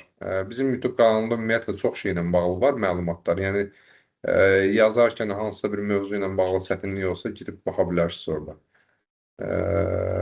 Buradan yazarsınız mail ünvanınızı. Şəbnəm yazıb, bəli, mail ünvanlarınız burada var. Kimlər yazıbsa onlara göndərə biləcəyik. Gec qoşuldum. Bəli, rekordu olacaq. YouTube-a yükləyib linkini də paylaşacağıq sizə. Yenə də burada olacaq. Girib baxa bilərsiniz. Bəli, haradan təzədən baxmaq olar. Təzədən baxmaq suallar olsa, yenə dediyim kimi YouTube linkini paylaşacağıq.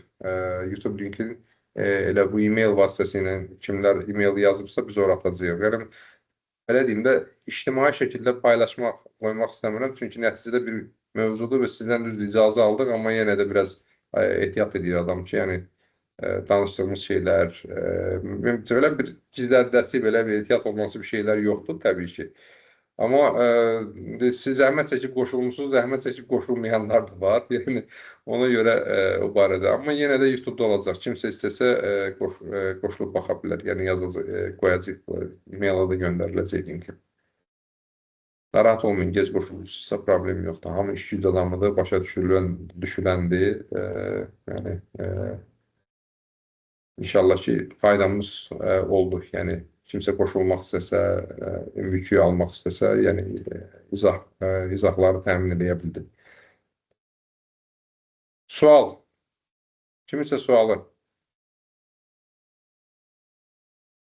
Anar, mənim sualım var idi. Buyurun. Mən ilk növbədə təşəkkür edirəm bu qədər detallı izaha görə. Çox sağ olun, bu qədər əziyyət çəkdiniz. Xoşdur. Deməli, mən belə başa düşdüyüm qədər 3 ilə 6-nın fərqi biri implementation, biri də işin təşkili olacaq, düzdür? Yəni mən dedikdə, siz dediksə mən, 3-də onun implementasiyasıdır, orada iştirakıdır, 6-da isə həmin o işin təşkilidir. Bəli. Düzdür? Bəli, 6-cı səviyyə rəhbər səviyyədir. Daha çox orada da müəyyən tətbiqi şeylərlə istifadə eləmək olur. Çünki elə şeydir ki, məsələn, orada polisidən danışırsa, polisinin tətbiqi artıq menecerin hardasa belə deyək də, culture ilə bağlı məsələdirsə və yaxud da strategik bir şey soruşulursa, bəli, orada artıq onun tətbiqindən istinad eləmək, yazmaq olar. Amma bəli, daha çox tətbiqdən çox təşkilatçılıqla bağlı məsələlərdir. Tamam, Amma təşəkkür edirəm. 3 daha belə deyim, 3 daha praktikdir. 3 daha çox belə deyim də, SATM Safety Advisor, SATM mütəxəssisi, SATM mühəndisi içində. Həm də biraz belə deyək də, özünü yoxlamağa imkan verir. Bu, adam, mənim özüm inanırsınız, assessor kimi mən bilirdim. Məsələn, assessor IQ oxuyanda və yaxud da uşaqlar görsəndə bizim məsələn bir yoldaş vardı, məsələn Qətərdə işləyir, o qoşulmuşdu. Özdə mənim tanıdığım şəxsən elə şeylər var ki, mən belə deyərəm ki, onun təcrübəsi məndən çoxdur onda. Çünki adam offshore-da emergency response da işləyib. Yəni düzdür, mənim də o bənzər təcrübələrim var, amma adam məndən çox işləyib də. Yəni təbii ki, o illəri ilə mənimki eyni deyil. Mən bilirəmsə o məsələni, amma gəlib yazmaq, təqdim eləmək, burada biraz da sizə öz bilik və bacarıqlarınızı təqdim etmək imkanı verir bu. Yəni ola bilər ki, məsələn hansısa intervyuya gedirsiniz, oradan məsələn sizə adama elə gəlir ki, bilir. Doğrudan da bilə bilərsiniz, amma buna şübhə yoxdur. Amma onu necə təqdim edə bilirsiniz? Bəzən görsən ki, bizim ən böyük boşluğumuz orada olur. Bilirik, amma özümüzü təqdim edə bilmirik.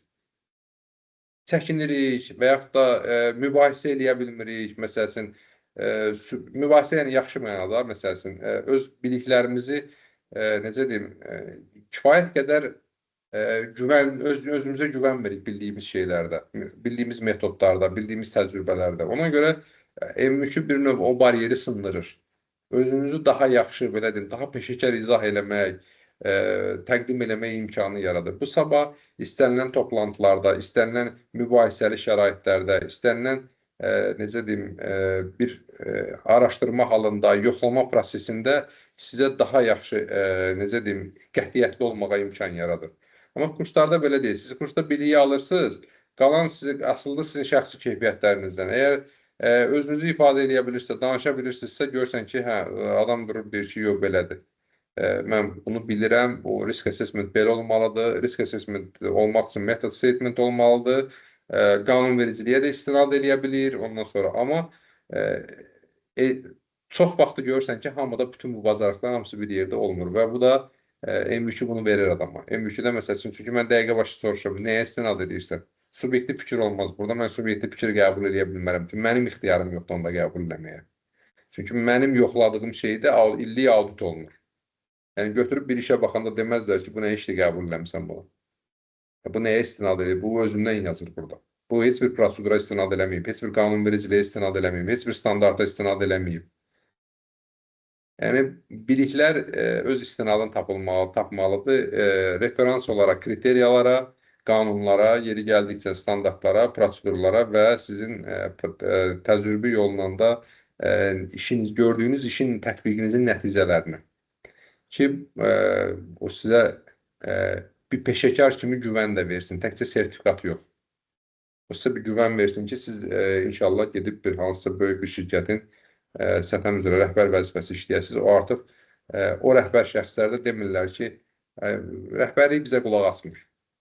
Çünki onlar yanaşmanı artıq bilirlər. Bilirlər rəhbər şəxslə necə danışmaq lazımdır. Onlar return on investmentdir, yəni səthəm üzrə qoyulan investisiyanın xərc olmadığını rəhbər şəxsə başa sala biləcək qədər savadlıdırlar. Yəni işi o qədər bilirlər ki, o deyir ki, sən bu gün nərdivanı bura qoymursan, amma sənin bir adamın burada onu elmi yolla, onu əsaslandıraraq, onu düsturu ilə izah eləməyə bacarırlar. Amma elə yox, ümumi ortaya danışanda ki, nərdivan qoymasan adam yıxılacaq, baş əzəcək. O da deyir ki, heç olmaz. Yəni bu səviyyədə olunan izahın cavabı budur, heç nə olmaz. Amma nərdivan qoyulsa xərci nədir? Nərdivan qoyulmasa xərci nə olacaq? Onu izah eləyən səthəm mütəxəssisi artıq o rəhbər vəzifəyə uyğun adamdır və o rəhbər şəxs onun qabağında heç bir söz deyə bilmir. Yəni bunu bu sahədə işləyən adamlar hamısı təsdiq edirlər. Yaxşı yoldaşlar, əgər sualınız varsa buyurun, mən hazıram. Eşidirəm sizi. Yenə də Şəbnəm xanım nömrəsi var, WhatsApp-da yaza bilərsiniz, əlavə suallar olsa, yenə də məlumatlar da göndərəcəyik. Link də olacaq, bununla danışdığımızın yenidən baxa bilərsiniz. Yenə də əlavə sualınız olsa buyura bilərsiniz. Bəli, mövcud prosedur olmasa qanunvericiliyə istinad eləmək olar. İstehsalçının tövsiyələrinə, kitabına istinad eləmək olar.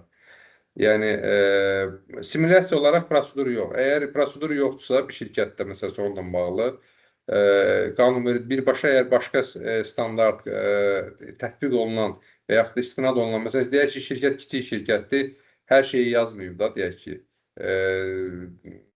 məsələn, permit to work yoxdur. Amma birdən permit to work ilə bağlı nəyəsə istinad eləmək istəyirsənsə, permit to work ilə bağlı best practice'lər var, HSG guideline var. Yəni ən azından bizim qanunvericilikdə də elə çox şey yoxdur. Məsələn, işə icazə sistemləri o qədər geniş izah olunmuyor. Ümumiyyətlə, risk assessment-lə bağlı heç nə yoxdur, axtarsınız tapmayasınız. İllah da bizim qanunvericiliyə istinad etməli deyilik ki, yəni bu kvalifikasiya beynəlxalq kvalifikasiyadır. Siz beynəlxalq standartlara və beynəlxalq şeylərə də, necə deyim, qanunlara da istinad edə bilərsiniz. Problem yoxdur, qəbul olunan hamısı. Başqa? Sual olan? Anar müəllim, bu əvvəla çox sağ olun, təşəkkür Buyurun, edirəm. buyurun. Mən də çox təşəkkürlər. Bir də bu MVQ level 3, 6, bunların davam etmə müddəti fərqli olur da yəqin ki. Təxminən elə hər ikisinə soruşmaq istəyirəm. Nə qədər davam edir başlayandan sonra? Başlayandan 2 ay. sonra 12 ay MVQ 3'dür. Bu da sizdən asılıdır. Yəni MVQ 3 level 3'də maksimum 12 aydır.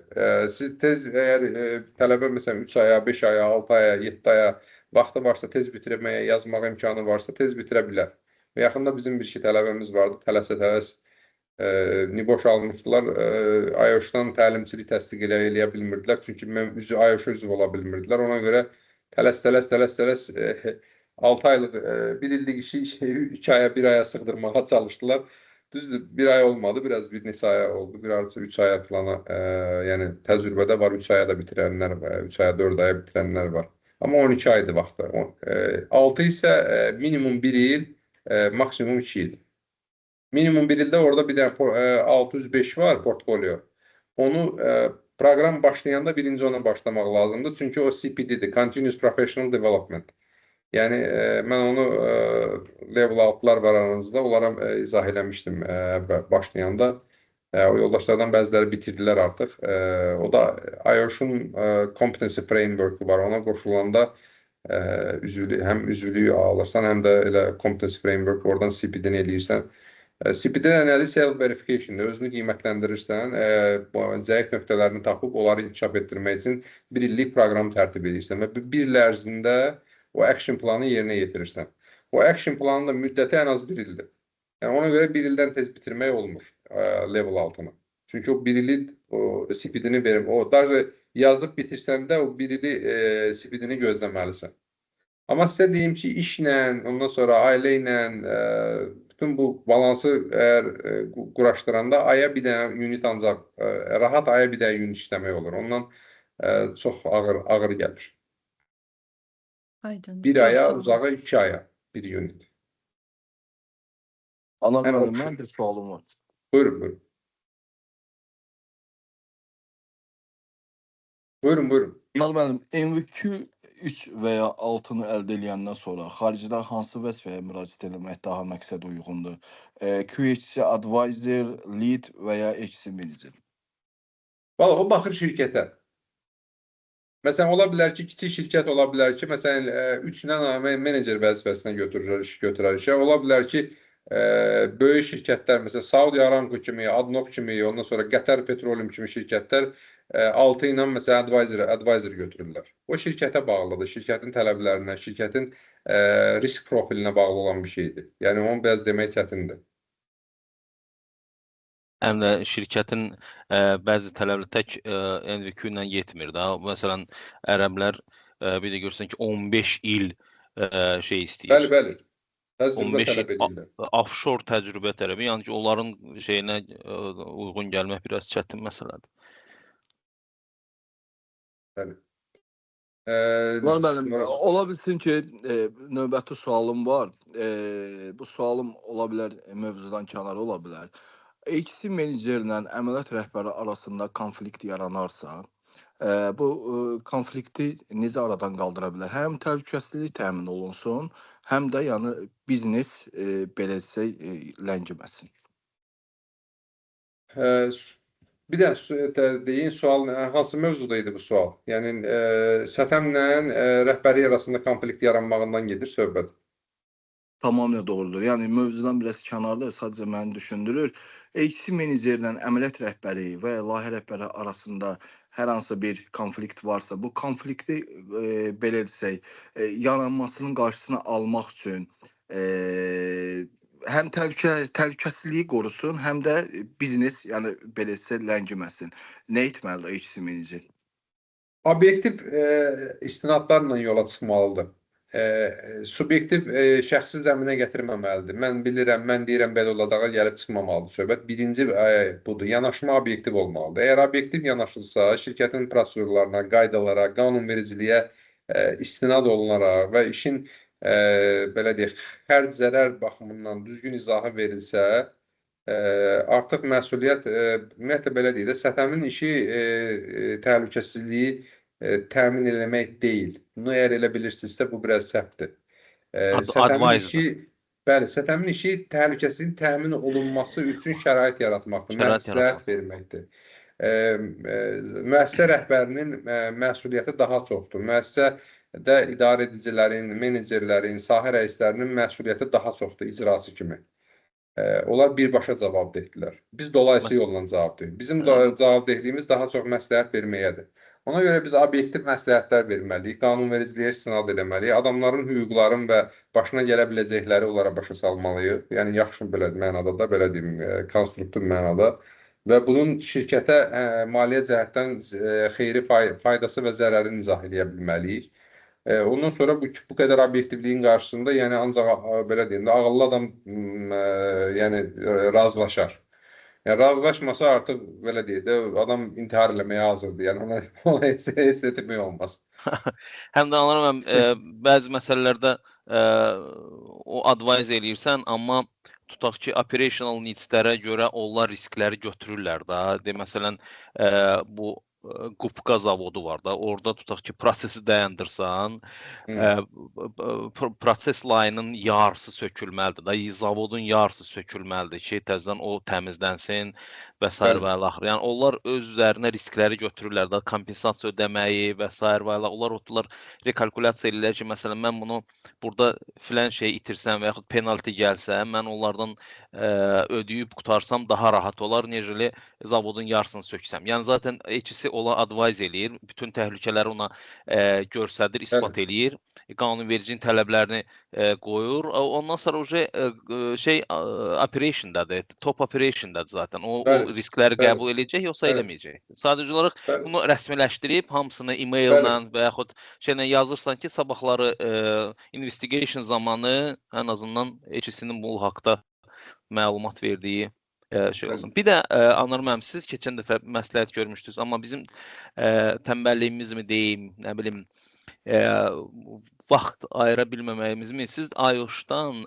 membership tövsiyə eləmişdiniz ki, o competency səhvləmirəmsə framework-u qavramaq üçün və yaxud mən sizdən rica etsəm, o hansı bölmədədirsə də bizə onu e-mail vasitəsilə göndərsinlər də o linki, biz ora daxil olaq və orada ödəniş... Siz student kimi müraciət edəcəksiniz, IOSH membership orada become a member var. IOSH saytına girəndə become a member var.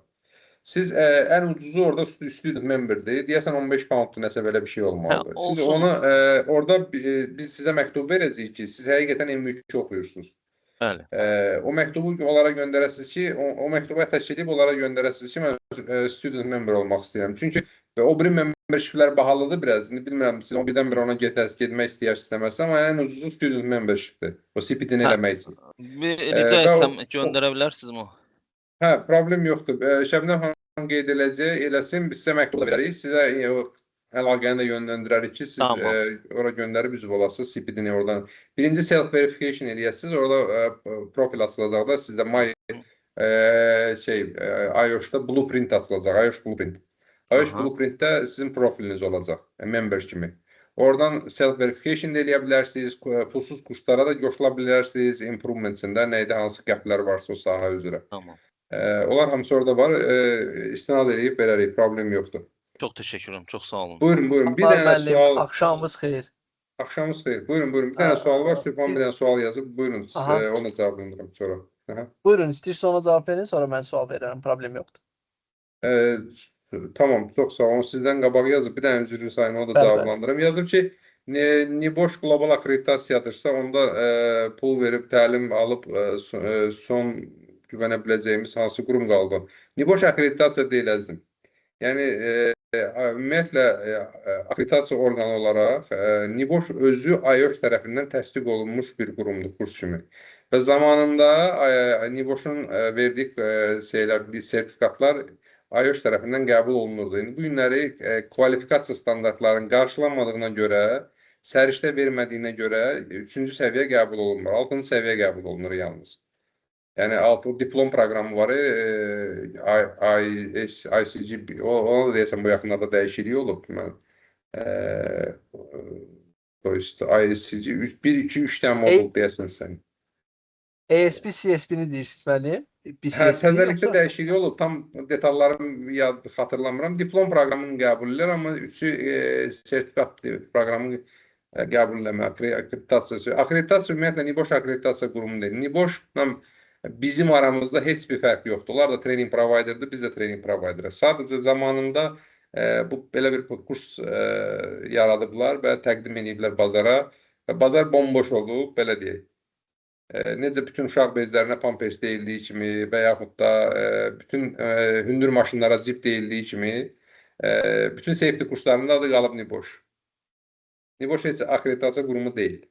Yəni də British Safety Council akreditasiya qurumu deyil, nə OSHA akreditasiya qurumu deyil. Və bütün akreditasiya qurumları Ofqual'dır, ondan sonra Pearson'dır, Edexcel'dir, Sitting Guilds'dir. Akreditasiya qurumları bunlardır. 20 il bundan qabaq bir qohumum Niboşdan $2000 deyəsən qədərli bir kurs almışdı. Oradan girə bilmişdi artıq, yəni təcrübə ilə. Onda onların hörmətli vaxtları idi. 20 il bundan qabaq o Niboşun imtahanı da hər şey belə deyək də şey idi. Yaxşı vaxtları idi. Onda imtahanlar kopyalanmırdı. Yəni bu gün mən elə adamlar tanıyıram ki, bizdə IOSH Managing Safety-ni zorla veriblər də, imtahandan zorla keçiblər. Bir də baxıram ki, Niboş sertifikat paylaşır. Bu necə aldı bunu? Yəni mənim heç kimin kurs keçməyinə və yaxud da hamı bizə gəlsin kimi bir dərdim yoxdur. Yəni tanıyanlar məni bilir. İstəyirsiniz mümkünə gedin İngiltərədə oxuyur. Mənim üçün heç bir fərqi yoxdur. Onda müəllim indi işin gedişatı haqqında bir şey məsələn deyək ki, biz qazma əməliyyatındayıq və heç olmasa qazma əməliyyatlarının detallı şəkildə bilə bilməliyik yəqin ki, əgər biz EHTS-i işləmək istəyiriksə ki, bu halda bir qeyd aparaq da rəy yazaq və yaxud da ki, interpretation eləyək. Yoxsa bizim bu qədər dərindən bilməyimizə də ehtiyac yoxdur. Yox, qazma üçün drilling üçün ayrıca şeylər var da. Siz buraya yazmışsınız IWCF. IWCF və AIDC, bunlar drilling well control üzrə şeylərdir, akreditasiya qurumlarıdır. İkisi də paralel aşağı-yuxarı eyni şeyləri eləyirlər. Bunlar qazma ilə bağlı, well control ilə bağlıdır. Amma drilling site'da neft-qaz sahəsində ümumiyyətlə əsasən process control, process safety gedir. Process safety bizdən IOSH-un da process safety'si var. Sonra process safety institutlar da var. OSHA-nın da process safety'si var əsasən. Bizdəki OSHA-nın əsasındadır. Niboş da keçir process safety kursu. Amma akreditasiyaların planlarını bilmirəm. Hardan akreditasiya aldılar. Hörmətli deyə biləcəyiniz məsələn hansı var ki, yəni orada biz götürək, kurs götürək ki, həm process safety bizdə var. Yəni mən bildiyim qədərini biz IOSH-dan almışıq onun akreditasiya. Mən sadəcə bir məsəl üçün dedim qazma. Məsələn, biri istəyir ki, emalda olsun, productionda olsun. Bu adam indi emalın da yəni necə aparıldığını, bütün stagelərini yəqin ki bilməlidir ki, bildiyi halda rəy yaza bilsin. Yoxsa bu adam bir neft mühəndis kimi bilməli deyil bunu ki, yazsın rəy. Mən sadəcə bunu soruşurdum. Ümumiyyətlə, SƏTəm elə pozisiyadır ki, elə bir ixtisasdır ki, SƏTəm hər şeydən biraz bilməlidir, məlumatda olmalı. Yəni, deyək ki, siz qazma mühəndisi olsanız, qazmanı deyək ki, 100% bilirsinizsə, SƏTəm mütəxəssisi qazmanı 100% bilməlidir. Qazmandan hardasa, deyək ki, qazma prosesinin 20%, 30%. Onu deyək ki,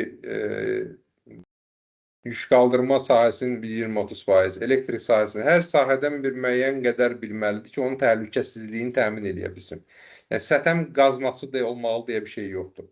Və yaxud da ki, neft-qaz əməliyyatlarının o digər proseslərinin konkret başdan ayağa qədər necə aparıldığını icra etməyi bilməli deyil. Sadəcə prosesi anlamalıdır ki, proses necə gedir, orada hansı təhlükələr var. Yəni, bir səthəm kimi o qədər kifayət edir. Yəni, process safety-nin özündə də var məsələsin, var process engineer var, bir də var process safety var. Yəni, process engineer prosesi o bilən adamdır, o ximikdir, o kimyaçıdır. Amma səthəm, orada işləyən səthəm kimyası olmağa ehtiyacı yoxdur. O sadəcə prosesin, təhlükələrin ardıcıllıqla hansı proses var, hansı təhlükələr var, proses necə gedir, nə baş verirsə, nə olsa nə ola bilər. Yəni, o qədər. Çünki o adam proses idarə eləmir, o prosesin təhlükəsizliyinə nəzarət edir. Müəllim bir sual da vermək olar. Ürəyim partladı. Buyurun. Müəllim, bu MVQ level 6-nı keçəndən sonra bu IOS-da gradelər və s. TKIOS və s. alınma prosesi bir dənə mənə maraqlı olan oldu. Necə olur yəni proses olaraq? Bayaq qeyd elədim, bax, level 3-ü alanda TKIOS ala bilirsiniz. Level 6-nı alanda CERT-IOS ala bilirsiniz. Aha.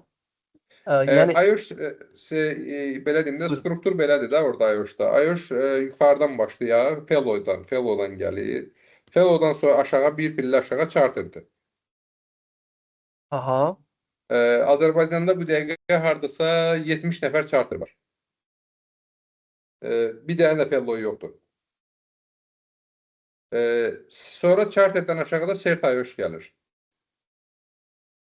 Yəni Altını bitirənlər CERT-IOS olurlar. CERT-IOS-dan bir pillə aşağı tek IOS-da, o da 3-cü səviyyədir. O da 3-cü səviyyəni alanlar ola bilirlər. Ondan da bir aşağı 1-2 dənə pillə var. Affiliate var, sonra var, student var. Level 6, level 3 Neboş sertifikatla ekvivalentdir də. 6 da diploma ilə üstü. Level 3-dən artıqdır. Neboş sertifikatından artıqdır level 3. Çünki yox, o level 3 mənada kvalifikasiyadır, kredit verir. Yəni Neboş sertifikatı olan adam üçün level 6-ya hazırlaşmaq daha məntiqli deyil sizcə? Onu soruşmaq istəyirəm. Bəli, level 3 Niboş sertifikatı olan adama əgər tutduğu vəzifə rəhbər vəzifədirsə 6-ya gələ bilər. Problem yoxdur. Amma 3 ilə 6-nı, level 3 ilə Niboş sertifikatını müqayisə edirsinizsə, bayaq da qeyd elədim, level 3 kredit verir, 31 kredit verir sizə. Niboş heç bir kredit vermir. Yəni təhsil səviyyəsindən uyğun olaraq hər hansı bir kredit vermir. Aha, təşəkkür. Sadəcə sertifikat verir. Bəs yaxşı müəllim, level 6-nı bitirəndən sonra müəyyən bir proses var, yəni imtahan və yaxud da hər hansı bir, necə deyim, uzun müddətli bir proses ki, bu kreditləri almaq üçün, CERT-IOS-u almaq üçün. Birbaşa alan kimi, sertifikatınızı alan kimi göndərirsiniz, olursunuz CERT-IOS. Elə bir dənə müraciət qəbul olundu. Bəli, müraciət edirsiniz, altına alan kimi CERT-IOS alırsınız. Simyoşu almaq üçün, charter almaq üçün əlavə bir də imtahanları var onların. İmtahan deyəndə portfolyolar. O da CERT-IOS-da ehtiyac yoxdur heç birinə. CERT-IOS-da yox, altına alan kimi CERT-IOS ola bilərsiniz. Yəqin ki, müəyyən bir ödəniş əsasında eləyirik və təbii ki, üzvülüyün qiyməti var orada. Üzvülük membership var da, onu demək lazımdır. Əzbər yadında deyil, 100 neçə pound olmalıdır haqqısı. Neçə pound. Sonra da bir neçə ildən bir yəqin ki, refresh edirik o şeyi. Bəli, hər ildən bir refresh olunur və o şeyin IOS-un özünün səriştəlilik çərçivə proqramı var. Onun əsasında irəliləyirsiniz. Orada 3 əsas kriteriyadır, 12 dənə də texnik istiqamətdir. Şu əla, çox sağ olun. Allah razı olsun. Təşəkkürlər. Buyurun, siz sağ olun. Müəllim, bir sualım var idi. Buyurun. Grade IOS membership necə əldə eləmək olur, necə üzv olmaq olar? Grade IOS yoxdur, indi CERT-IOS var. 6-cı səviyyədən ekvivalentdir. Niboş diplomu level 6-da ümumiyyətlə, level 6-dan müraciət eləmək olur. MVQ level 6-dan müraciət edir. Niboş demişkən, bu NVQ 6-nın 6 ilə Niboş diplomanın arasında nə fərq var? Dediyim kimi də biri kredit verir, o birisi vermir. Biri kvalifikasiyada, o birisi kursdur. Sadəcə kurs proqramıdır, bilik proqramıdır. Çünki diplom oxuyanlardan da, indi əgər bilmirəm də olumsuz yoxsa yox, diplom oxuyanlardan maraqlanan heç bir praktika yoxdur orada. Heç bir practical bir, çox cüzi bir praktika şeylə bağlı bəhs olunur. Demək olar ki, kvalifikasiya şeyində getmir. Anar mənim səsim gəlir.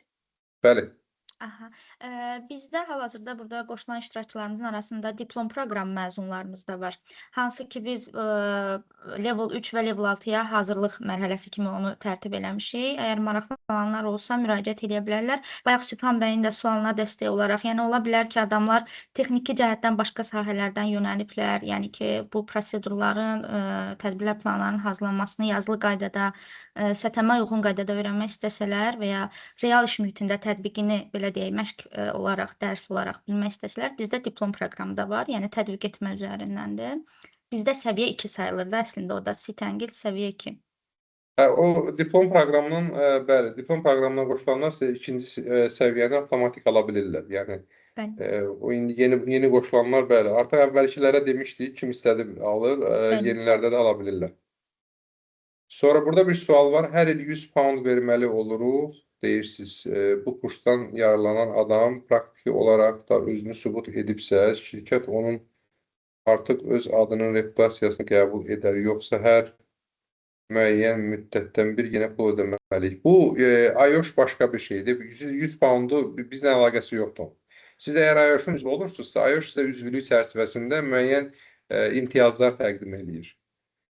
Pulsuz kurslar təqdim edir, nə bilim, titul verir, müəyyən belə deyək də, səriştə çərçivəsi CPD proqramı verir, self-verification verir, ona bağlı kurslar verir. Yəni, onun müqabilində istəyirlər. Onun bundan heç bir əlaqəsi şeyi yoxdur. O sadəcə olaraq belə deyək də, mütəxəssis kimi beynəlxalq arenada tanınmaq üçün istifadə olunan bir şeydir, üzvülük proqramıdır. Yəni, o bunu bitirmişsinizsə, onu da şeydir. Hə, bunu bitirəndə ona qəbul edirlər. Onu artıq səriştəli kimi qəbul edirlər. Amma orada üzv olmaq üçün, məsələn, mən hər il 3 dənə institutda ödəniş edirəm ona görə, üzv olmağıma görə. Toplamda harca bir 1000 manata, 1000 manat civarında mən 3 institutda, CQI, Risk Management İnstitutu, bir də IOSH. Hərəsindən bir 200-250 pound pul ödəyirəm. Məndə özüm membership var olanda daha çox pul alırlar. Haradasa demək, diplom proqramı bizdə fellow charterlərdə 200 pounddan yuxarıdır. Yəni 250-270 pound belə bu civardadır. Yəni onu istəyən alır da, belə deyim, məcburi deyil, bir şey deyil o üzvülüyü almaq. Yəni o üzvülüyü almaq özünə bağlı bir şeydir. O istəyən ala bilər, istəyən almaya bilər. O elə bir məcburiyyət yoxdur. Bəli, ona cavab verdilər bu suala. Başqa sualınız varmı? Yoxdursa, yəni bu qədər. Məmnuniyim. Əgər sualınız varsa, cavablandırım. Yoxdursa, çox sağ olun qoşulduğunuza görə, hamınıza təşəkkür edirəm. Dəyərli vaxtınızı ayırdığınıza görə ümid edirəm ki, faydalı ola bildim. Çox sağ olun. Gecəniz xeyrə. Təşəkkür edirəm bir daha hamınıza. Sağ olun. Çox sağ olun. Çox sağ olun, təşəkkür edirəm. Salamat. Sağ olun. Var olun.